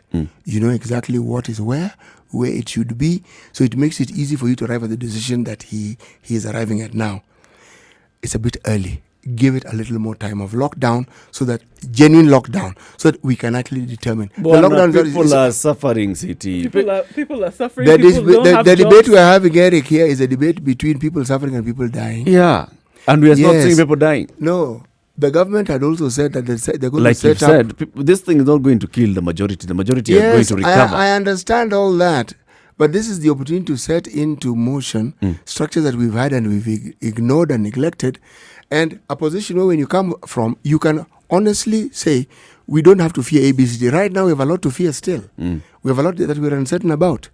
So let's get rid of this uncertainty. Let's arrive at a point where 90% of certainty is there. So this 10% can easily be dealt with when you have normalcy. But when we still are not sure, you got to ask yourself, and then you want to go into normalcy. Are we still in danger? Let's live with this thing. Are we still in danger? We have lived with chikungunya, we have lived with dengue fever, with malaria, with typhoid. We have lived with them.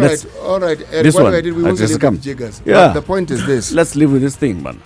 Open up the economy a bit. Now we know. In jiggers, what do you do to avoid jiggers? In malaria, what do you do to avoid malaria? In COVID-19, what do you need to do to avoid COVID-19? Open up restaurants. Open up restaurants and tell us this restaurant has a capacity of 50, but you're going to come in as 25. The economy was not shut down. No, that's the problem. This one is shutting us down. No. Adapting to dire situation is a good thing for the nation to go through. 16 minutes after 9, we'd like to know what you think as we continue these conversations. 0719 012 600.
All right, the sun is peeking through Nairobi. Mostly cloudy conditions to prevail, however. 19 degrees, 23 the high, and lows of 16 with expected thunderstorms in the afternoon.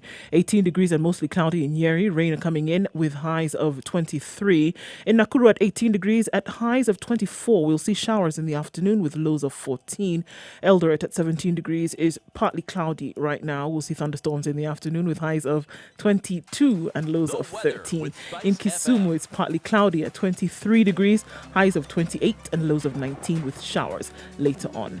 Malindi at 28 degrees is mostly cloudy. We'll see thunderstorms later with highs of 31 and lows of 26.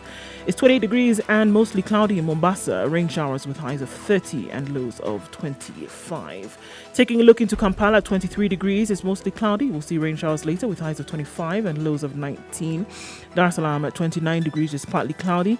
Through the day, highs of 31 and lows of 24. In Joburg, it's 11 degrees and we'll see highs of 18 and lows of 10 and partly cloudy conditions. Lagos is mostly sunny now after the morning rains, 26 degrees. We'll see highs of 32 and lows of 25. We'll take a wrap up in London at 8 degrees where it's sunny conditions all through, highs of 21 and lows of 8. And in Paris at 12 degrees with thunderstorms warning for the afternoon with highs of 24. And finally, in New York for today, it's cloudy conditions at 6 degrees. Rain expected later with highs of 11 and lows of 4.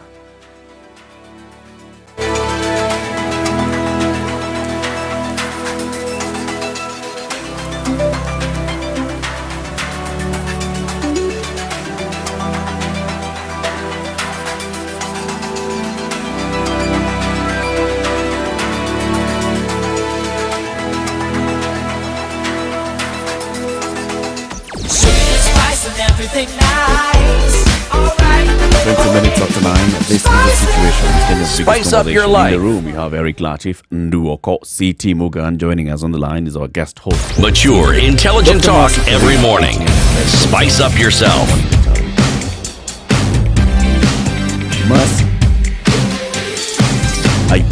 All right. She's going. Mornings done right. We're discussing 94.4 Spice FM. You think is what the government is basically deploying here, CT. The president said over the weekend he's instructed the National Disaster Response Management Committee to look at ways in which we can start reducing the kind of measures that are in place, easing of some of these restrictions. For example, the first one that he said was, let's review the hotels that we have, the restaurants that we have, the eateries, and see how can you implement measures where those that meet some of those basic requirements can then be allowed to operate. Say, a facility is able to, let's say, institute measures in which people are coming in, they're sanitizing, they're washing hands, they've set up tables which observe social distancing, the staff have been screened and they've been tested and found to be COVID negative, and therefore they can serve the people. Did he say these were, I just have to go back and ask, did he say these were certain facilities or facilities across board, facilities of a certain cadre? I mean, what exactly? Yeah, or all across board. Restaurants open. That meet the standard or the requirement. Yeah. All right. What I have to ask then, what has changed? Please remember, you can still take away. What has changed? Takeaway is still and allowed. Those places, if you do a little round, you'll find they get full. And even the takeaway. And but you also have to remember there are very many of those kiosks that have actually basically closed. The big restaurants are able to do takeaway. There are many kiosks that are operating don't have that in place. So those are the ones that we are looking at because there's a huge majority. If a certain kiosk somewhere, or a certain restaurant or eatery is able to open and is able to serve people, and you can come in and they're observing social distancing, 1-2 people per table, and there's sanitizing, there's proper hand washing. And there's going to be somebody who is going to enforce checks and balances across the board? Even the people themselves. Okay. It can be done. It can be done, but we haven't been out of normalcy long enough for this to have taken root. It'll start with that distances and then it'll escalate and give you'll it find 2-3 days. Will have gone out the window. That's what I'm saying. Work. We are not out of danger. We are not out of danger. So you think you open up the kiosks for a bit, 2 days, one table, next it'll just be full. I said go here, leave that one. Go here, Mombasa Road here. General Motors, is it not General Motors? The stage right here. 2, 3, 4 days, they were spraying sanitizer very nicely. Now, Enter. To now, enter the matatus. leave that thing, Just John. enter. What is it? Shabi, See, you what did all that sanitizer viruses 3 weeks inside ago you, and what it are we was spraying? okay. We finished the stock. And the enforcement was still pretty high at that point. I said, now, go now. We can even go and do spot check. It's not happening. The matatus And on the the road have enforcement increased. is still high. The traffic on the road has increased. Traffic on the road has increased. Yeah. This morning, Matatus has this increased. morning there was so many matatus as I was coming to work. I was wondering, okay, wait, these are very many matatus operating on Wayaki Way all the way. Yes. So, what? That's what I was saying, City. Let's just live with this thing. Let's ease up the restrictions. Stop up. Those that can observe the measures, observe. We can debate this, but it is sometimes wise to go by what we've seen working elsewhere. Huh? Let's not reinvent the wheel here. It's working because certain measures were taken. This country is not on lockdown, Bwana. People are talking as though we are not on lockdown. We're just restricted. You can take a walk on Uhuru Park, God knows, so long as you're at home by 7, no one asks you where you're going. Yeah. You also can't leave Nairobi, we understand. Why? It's the epicenter. These are not complicated things that we're discussing. That's okay, City. But as a waiter, I'm not going to work. You know, I work as a waiter in a that restaurant. Harambee I work committee as a that was waiter set up in a pub. Yes. I'm not able to work. Yeah, that Harambee committee that was set up. I run a can pub. they tell us? I run a pub. It's the 27th day of April. My landlord is asking me for. Yes. Now, you're talking about things the government should have put in place, which they haven't, Baba. We understood this. That's what we said. Because they don't have money. See, that's what we have also said that. We have money. I have never been of the view we don't have money.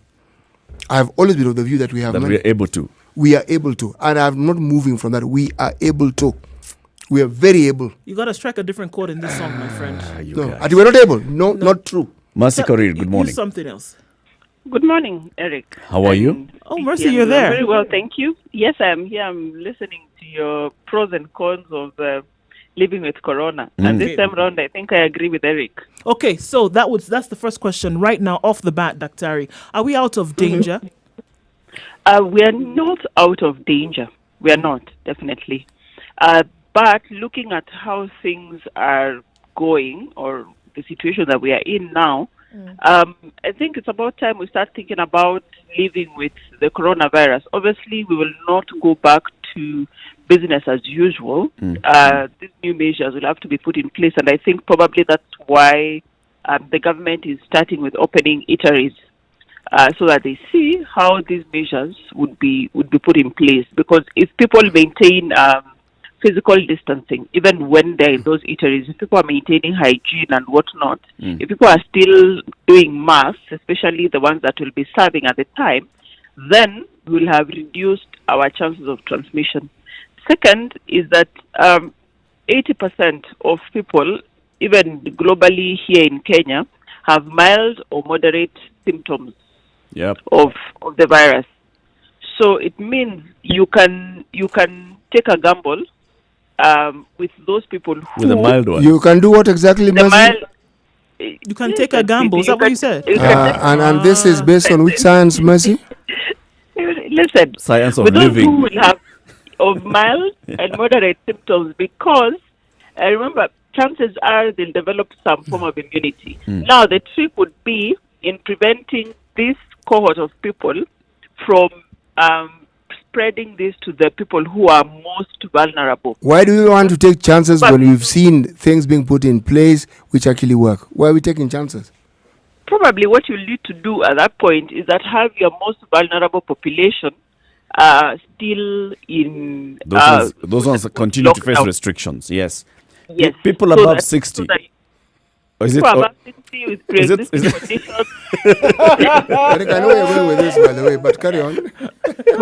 People with pre-existing conditions, I know exactly where people you're with going with cancer, you go an extra mile to protect them. Because if you look at it, yes, people are still moving up and about, as you said rightly. During the day, people are all over the place. Yeah. As long as they're at home by 7. We've seen that traffic has increased, and that's Nairobi. If you go to the villages and the peripheries, people are going about their lives very well. If you go to the market, there's hardly any Nothing much physical has changed. distancing. Yeah. Nothing much has changed for them. Markets are closed So- from one area, but then markets reopen elsewhere.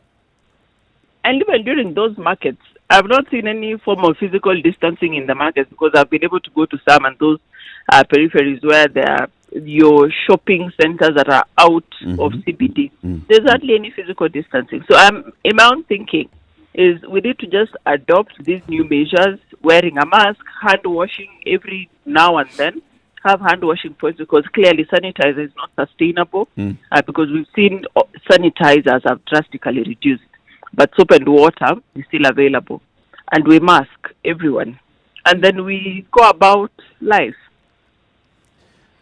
If the committee, the Harambee committee that was set up to try and address these issues, have they come up with anything that we can say, okay, this is what they have embarked on? Is there anything? The Harambee committee is very different from the response committee. The Harambee committee was just raising money for us. So I would be happy. Mercy, the two are very closely tied together, because if you're going to put people on quarantine, curfew, then you have to address where are they going to get the livelihood from. The two are just closely tied together. You cannot divorce one from the other, can you? Hardly. But, yes. So my point is, right now the debate we are having is how do people live? We haven't been told what the committee has. We've been told what they are piloting, but what else have they done? We see a lot more of private enterprises, initiatives coming up to do all sorts of things. We see it, and that is not only plaudable, it is wonderful. But if we say that we need to sort out this matter, we really do need a plan to tell us how they're going to sort out these so-called vulnerable and those who are going to be most affected when we have a situation where they cannot work as they normally do. Because one, this work they do is what enables the employer to have money to pay them. So if the employer doesn't have the money, the employer will not be able to help them. So we are back to it. And this, in my opinion, is only possible when you have a complete lockdown, because then you know what you're dealing with. Well, I don't know if a lockdown at this point would help, because a lockdown would have, I think we are long past a lockdown. Which would have helped at this point. How many people have we tested, Mercy? Okay, I don't remember the figures. Keep jumping into the frying pan. Carry on. Because I think I don't remember what Rashid said yesterday, because I remember I was being asked and he was not very clear about it. But I think we are at about 16,000 now. And we are a population of 16,000 tests.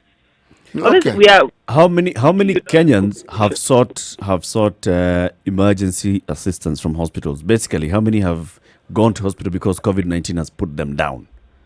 Critical care. How many have sought critical care? From COVID? No, the numbers are less than 10. There you go. And yeah, the numbers are less than 10, though we have lost 15, right? 14. 14. Yeah. But the numbers of those who have been in critical care have been very few. And even some of the one that we lost was a point of severe illness, not yet critical. Yeah, so the numbers have been low. So for me, what I'm saying we are probably past lockdown is that the community transmission is widespread. So you just need to, I think, we need to up our strategies, the measures, and incorporate them as a way of life moving forward. I don't think it's possible to test everyone across the country. That's not, even the countries that have done a lot of testing, like Germany, haven't been able to test everyone in their society. And by the token of Germany did not even put in restrictions of a lockdown, but people just stayed away, and people just maintained physical distance, cleanliness, without being prompted and without being forced to. And we've seen that their numbers have been, they have been low in terms of people who have died from the disease, because it's now part of people's livelihoods. People have taken that responsibility to avoid transmission of the disease from themselves to other people. So, Mercy, you're talking about people who are accustomed to actually obeying the law, and they consider the rule of law normal. And you're comparing with a country where people take the view that avoiding the law as much as you possibly can is actually a good thing. So there you go. So a lockdown will still not work. City. No, a lockdown will work. That's why a lockdown would work. Yes. Because you're forcing them. You're forcing them. The You're kind of asking your restrictions opinion. that we have now, people are still obeying. And very many people, when you look at the pictures that we see on the newspapers on a daily basis, people at matatu stages, people at the markets, social distancing Eric, is not being... social distancing took place when physical Chuki distancing. was Minister for Transport. He enforced it. People complied. They understood. Look, an edict will not guarantee compliance. People have to be of the frame of mind where this thing is understood. In the it current is in their state, benefit. In the current state, CT, more than a month after we reported our first case in this country, this thing has not run amok. It hasn't. Why do we need to tighten measures? Let's go to the It basics has and not ask. run amok. And that's what Mercy is saying. We are already past beyond that point of saying, let's go into And who into sets that full- beyond Are we? stage? Yeah? Where is the beyond stage? Look at many things that have been done around the world. The beyond stage is where Hold now on. this thing starts 3 overrunning. weeks ago, the United States said they were reaching plateau. 3 weeks ago, we saw the highest number of deaths just over this weekend in Yeah. a day, in Yeah. a single day. So who's to say? Unfortunately, with this, it's not like you can say, and maybe you can, Dr. on this, for example, looking at malaria, you can say over a period of time, you would then be able to see that with medication, this can go down. Who's to say that you would stop infections from happening after a certain point We of are time? using our own experience. We are not using the America's experience. We are using our own experience. More than a month. Quickly on that, Eric, quickly on that. America started their measures late, and There that's you go. why their situation went amok. The same to Italy. But you see, for Kenya, the moment we announced our patient zero, we closed schools. Yes. We started hand washing measures. As in, we have been responding, though not as early as you would want, but still, if you compare with those Western countries where the situation has gone upside down, we put in our measures early enough in the pandemic, as opposed to them.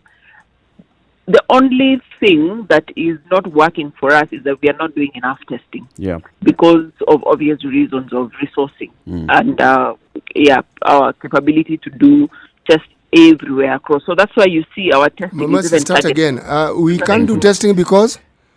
Mercy, pause. Resources. City, pause. Let's take a look at traffic. We come back and continue this conversation. And then we'll also ask people to join in this conversation and tell us whether they'd like an ease of restrictions or whether we'd like a tightening of the restrictions that we have in place. 0719 012 600 25 to 10.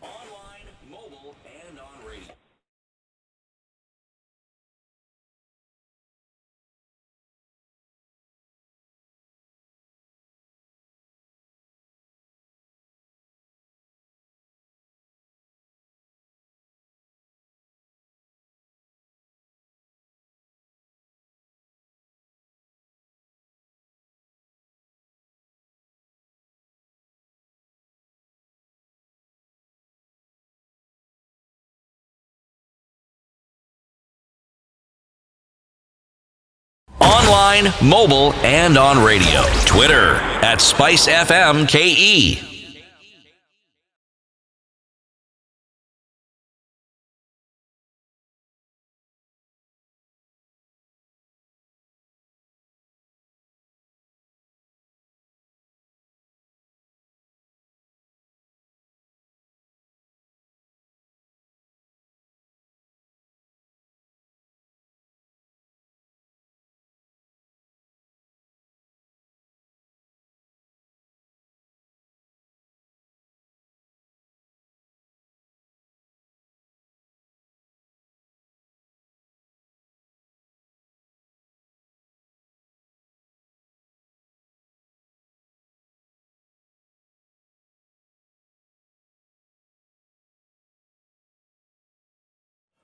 All right, folks, what's happening is a snarl up of traffic from Kangemi inbound, then headed towards the Westlands roundabout. So we have some traffic along Waiakwe today for some reason. Don't know what's going on there, but we'll be sure to find out and let you know once we do.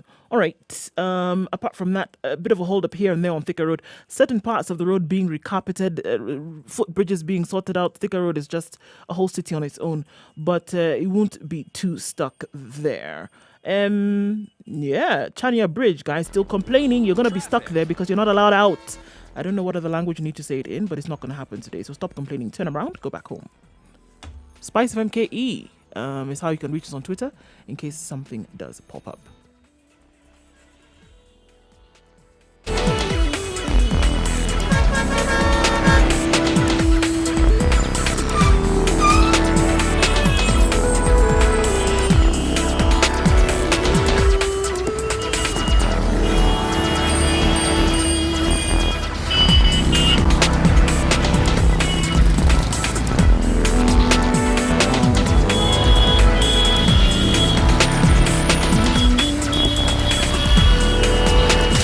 Classic Soul. This is a situation. It's Kenya's biggest conversation. CT, before we went to the break, you were asking Mercy a question. You see, the question I was asking is actually simply this. You can't use this excuse of we do not have the capacity to test. Forget that story of the numbers that we have tested. With time, you get to understand where it is that people are most likely, where an epicenter can actually be found. We already know the same Mombasa, Nairobi. So let's forget the rest of the country. Of these places, how many people have we tested? Testing is one of the components that gives you an indication of the prevalence that you have. So focus on trying to test as many people as you can so that you have a clearer idea. This thing of talking about numbers when you're not certain, that's misleading. Remember, I've told you on many times on this show that for a long time, the country was giving HIV prevalence data based on 20% of the population who had been tested. So what data are you dealing with? It's until it was inversed when, say, 80% had been tested, and then they push it to 90, then they push it to 95. Then you could actually give realistic figures of prevalence about HIV. But this one, where a pinch has wrong phrase, but timely, a small portion of the people have been tested. No, we really do need to know. This thing has to be evidence-based. In Kenya, not Wuhan, not anywhere else. How many have we tested? How many do we need to test? What do we need to look? We know at our elderly. Start there. Most vulnerable. Go there. Those who are the frontline, doctors, who have they all been tested? Healthcare workers, have they all been tested? In short, give us a program of how you want to test all these people before we start talking about getting people eating in restaurants and chit-chatting at an acceptable social distance. And is that not possible, Dr. Mercy, is that possible to say that we test these people, we test as many as we can, and based on that we give information? Is that not possible? Reality. That's what I was saying earlier. That testing is actually happening, the targeted testing of the healthcare workers and all the staff that are working in hospital facilities. It is ongoing. That one at least I know. Though not as many are getting tested, not as many as possible are getting tested because of now the consequences that come, and we have talked about it, the issues of quarantine and isolation and how government has handled that. So the numbers could definitely get better. Two, the next cohort of people that I know will be in the process of being tested, the security personnel, that is police and the guards, because those are high-risk people who meet people through and through. So the plan for testing, according to government, is there. But we're looking at and now we shall also add restaurant workers. Yes. Yeah, they should be added into that list. So, but now we're looking at our reality. We have 5,000 or so kids left, and we have a population in Nairobi alone of 3 million. Even the best countries have been testing, I think, about 100,000 per day. I think it's only Germany that has almost done 500,000. Yep. But the testing really on average hasn't been, looking globally, haven't been as much as you would expect because of the challenges. I said resources, and it is not just unique to Kenya that we are the ones who are struggling. It's global. It's everywhere. It is everywhere. Elijah is calling in. You have to cut your clothes according to your size. Yes. Elijah is calling in from Nairobi, and he'd like to contribute to this. Elijah, good morning. Yeah, morning. There are a couple of things. One, we are looking at statistics of our ability to test, not statistics of the disease. Mm-hmm. So if we are going to try and make public health decisions with a limited number of people tested, the statistics we're actually getting is how much is the government able to test? If you look at the incidence of disease in Italy, when it was peaking, they were only testing guys who were very unwell coming to hospital, which gave an abnormally high number of ill people vis-a-vis the population. But it did not factor in how many people in the total population have been tested. So I think we should be looking at things like Senegal has a test that costs $1, and they're producing 2 to 4 million tests. And their plan is to distribute it to Africa. The limitation on testing will not end today or in a month because the whole world will be testing. We should be looking for local or Pan-African solutions for this. So as that is happening, Elijah, should we be staying on lockdown or should we be easing up some of these restrictions? Well, my thinking, and I've held this for a while, is the reasons we went into lockdown will not be the reasons we come out of it. The reason we went into lockdown was a public health perspective. Okay. But it has become clear that we are unable to get the data required to figure out if we are going below an RO of 1. And thus, the reason to come out of it will be an economic and political reason. Right. That's why Trump is, causing all that drama. I mean, if you ignore who he is as a person. The math of trying to stay relevant and operational is what will drive breaking up of restrictions. If you were the president of Kenya, not the USA, what would you be ordering now? Would you be ordering for tighter measures or for an ease of the current measures that we have?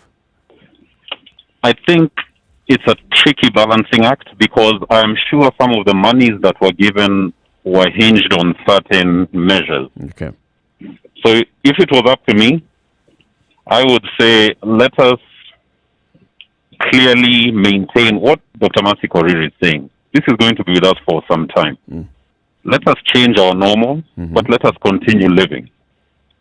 If you look at the mortality due to several things out there, Corona hasn't really reached where we have put it. We have put it on a pedestal, and justifiably so because of fear, but not because of science. Because the science does not justify the extreme to which things are being locked down. Okay. But the politics of it is pushing these measures. Okay. So if it was me, I would say don't increase, because you don't have any science to justify an increase in constraints. But it would be very hard, considering international cooperation, funding, what have you, to reduce the measures. Magufuli, in my opinion, is, some people will argue with him, but he has a sober perspective to what he's doing. Elijah. He is saying, no, I'm serious. Yep. You've asked me if I was president. Magufuli is saying, look, this thing is here with us. Let us continue our economy, but let us practice some restraint in the things that we do. Okay. Which is really what we are doing in Nairobi. It's what we are doing nationwide. I get your point. Thank you, Elijah. I want to go to Odwor Wafula. Odwor, good morning. Good morning, too. Thank you. Good morning. Yes, good morning. I'd like to make my contribution. Yes. And first of all, I'd like to appreciate Dr. Koriri's views and his her contribution. Actually, if you remember my very first contribution on about COVID, I gave you a broad analysis on how viruses normally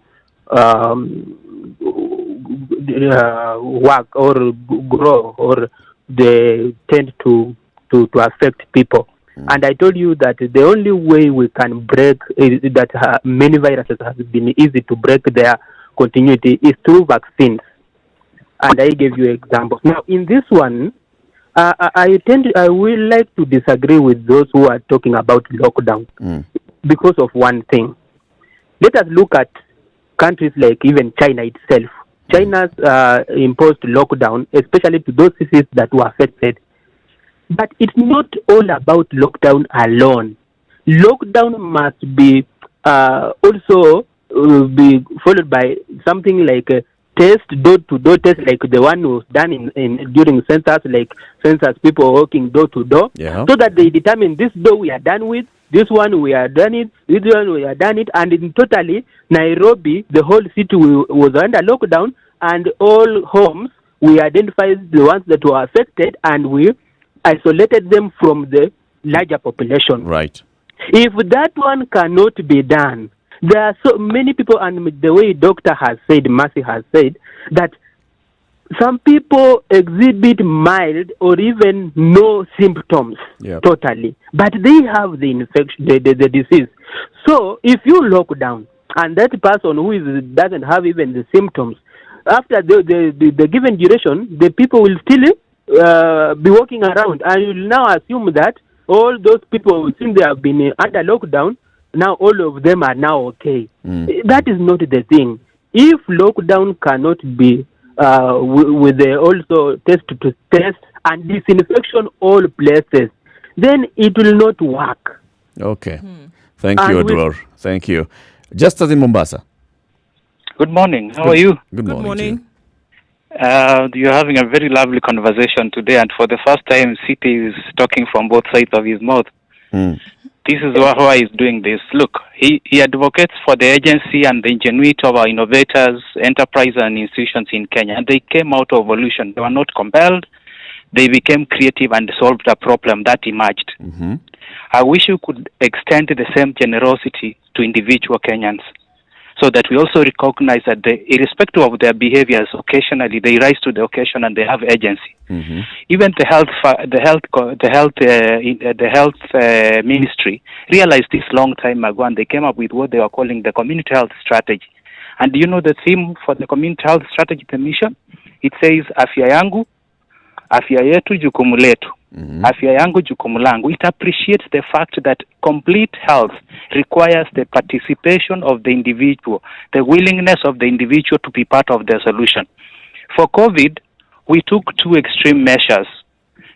One was almost the so-called what is called medicalizing every problem, giving it a medical touch, and therefore the doctor said this, do this, otherwise there is no plan B. And then on the other hand, to enforce it, we took the military approach. Lock people down. If you do this, it's a crime. It's not even a health issue. Now, that was an emergency response, and it's understandable. But where we have reached, and I think the consensus is that we are going to live with COVID for a while. It's going to be part of our new norm. And to do that, we need to open up to the possibility that Kenyans need to adopt behaviorally, socially, so that they get their freedom back, the capacity to act and respond, and then also adopt these new COVID requirements into their everyday lives.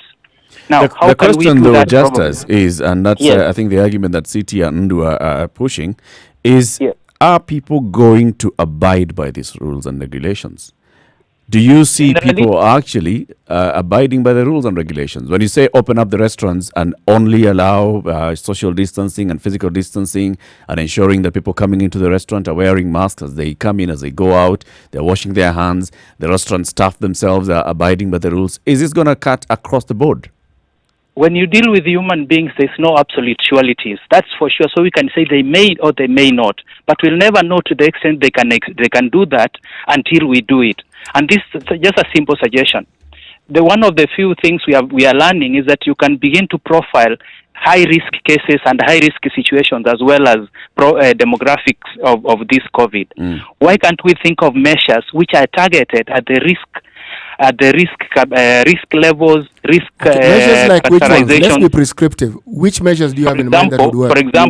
For example, if you look at the data, which may not be, even when we look at hotspots like Mombasa, you may find that there are specific networks of, let's say, people who work in certain institutions or people are in certain markets who are in certain demographic profile, for example, age bracket, who do certain things, are more likely, are more susceptible. If you look at the cases, you can build a profile of those who have been actually mostly infected and what they've been doing behaviorally and even their networks, their links and all that, and then use that to kind of model across the country and find out where can such hotspots be and such behaviors and what interventions we can do. For example, I can tell you, Kilifi, yes, is a hotspot county. It's under lockdown. We have about 10 cases. But in many of the villages, I think by Friday, I think we had about 10 or 8, I don't know. I can't be sure about the numbers. But it's among the hotspots. If you walk around, what has been most affected is the life of the people. And as many of the people, including fishermen and all these, they are actually taking the measures to the level they can. They are wearing a mask where they can. They are avoiding each other where they can. But now the situation is moving to a level where they may have to disregard all that because they need to survive. So the reality is that they'll need to survive. The reality is that certain things have to be opened up. The question we should be asking is not whether we are going to lock them further, but how do we adopt and make a safer opening? How do we think of ways of making them safer and actually compliant, but at the same time opening up life? In any case, the reality is life is not just health alone. Life is more complex. It's many other things. Why don't we think of it? Yes. Thank you, Justus. Thank you. Very much. Dr. Korir, you Yes. can respond to these ones as CT does as well. Okay, I think I tend to agree with what everyone has said, and especially what Elijah said, that the reasons we went into all these restrictions were health, but the reasons will come out economic and political. So for me, it is not about easing restrictions. I'm not for easing restrictions, but finding a way of us living with the restrictions as they are currently. If you're going to, let's say, open up Nairobi, who are you opening it up further for? Or do people need a certain kind of access to come into Nairobi? I was looking at what Wuhan has done, and if you're coming in to Hubei from anywhere else, there are certain checks. There are certain let me call it a certificate, though it is digital, but gives you that you are green coded or red coded, yellow coded. If you're green, you're safe to come into the province. And now, as you can see, they are starting to live with the new circumstances. So we need to find what will work for us here, because people still need to live. If we do not find a way of making people survive with the coronavirus, people will just go about their own, to do their own things. Remember, some people have been laid off, salaries have been slashed in one way or another. So people will have to leave. And those are the things that will push people out to go and look for something to eat. And but if you have already foresaw this, Yep. and you put in measures, and certain must-dos for you to be able to go out, people are likely to adopt and follow it. And as what the last caller said, not when you're dealing with human beings, there'll not be 100% compliance. What you're looking for is maximum compliance. That's one. And two, as government, they should find a way of cushioning our most vulnerable in society. And most vulnerable are those who are likely to get the severe or critical form of this disease. Find a way of cushioning them. Even if you have to go the UK way, where anyone with a pre-existing condition, elderly and whatnot, will told stay home for 12 weeks, we shall be bringing you your medication, we shall be bringing you food, we have taken care of everything. If they need to do that, let them do that, so that the people who are healthy and are productive can go out and be productive. We have to find a way of living with this disease. We've got to come to terms with reality, CT. And the reality is that people who have been out of jobs for long now, for more than a month. The reality, Eric, is that the government understood that's why the Harambee Committee was set. The Harambee Committee was doing a lot of things. This Harambee of collecting money, doing this. It's also helping the government to procure some of these things. Yes, but it's also with the understanding that these problems that we're talking about will be there. Yes. The government understood it. There is a committee that deals with these medical issues, and they were set to actually understand what needs to be done to forestall, to delay, to flatten it. It's there. Yep. Now, the reason why it has been possible is because there was the understanding that this curfew is not a lockdown. It's a curfew. Understand it. You can function until 7. Then you must be home. It's not that you can't move like they were in in Wuhan, you couldn't move. Couldn't move. The point is understanding what we're dealing with and understanding that all these things we keep talking about, they're all applicable. But so long as we're talking about a medical issue, the truth of the matter is this: you must give the medical intervention a certain priority. Because in the absence of that, who are you going to be making these measures to if people start suddenly dying and dropping down dead? From a public health perspective, the action that has been taken is correct. And if it's political, the curfew is also correct. Okay.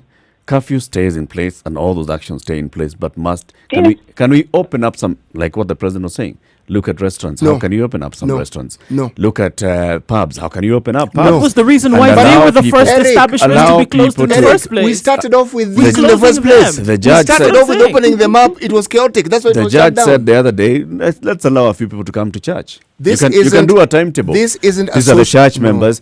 Number 1 to number 15, you will come to church this Sunday. To his lane. Number 16 to number 30, you will come to church that guy next Sunday. he should keep to his lane.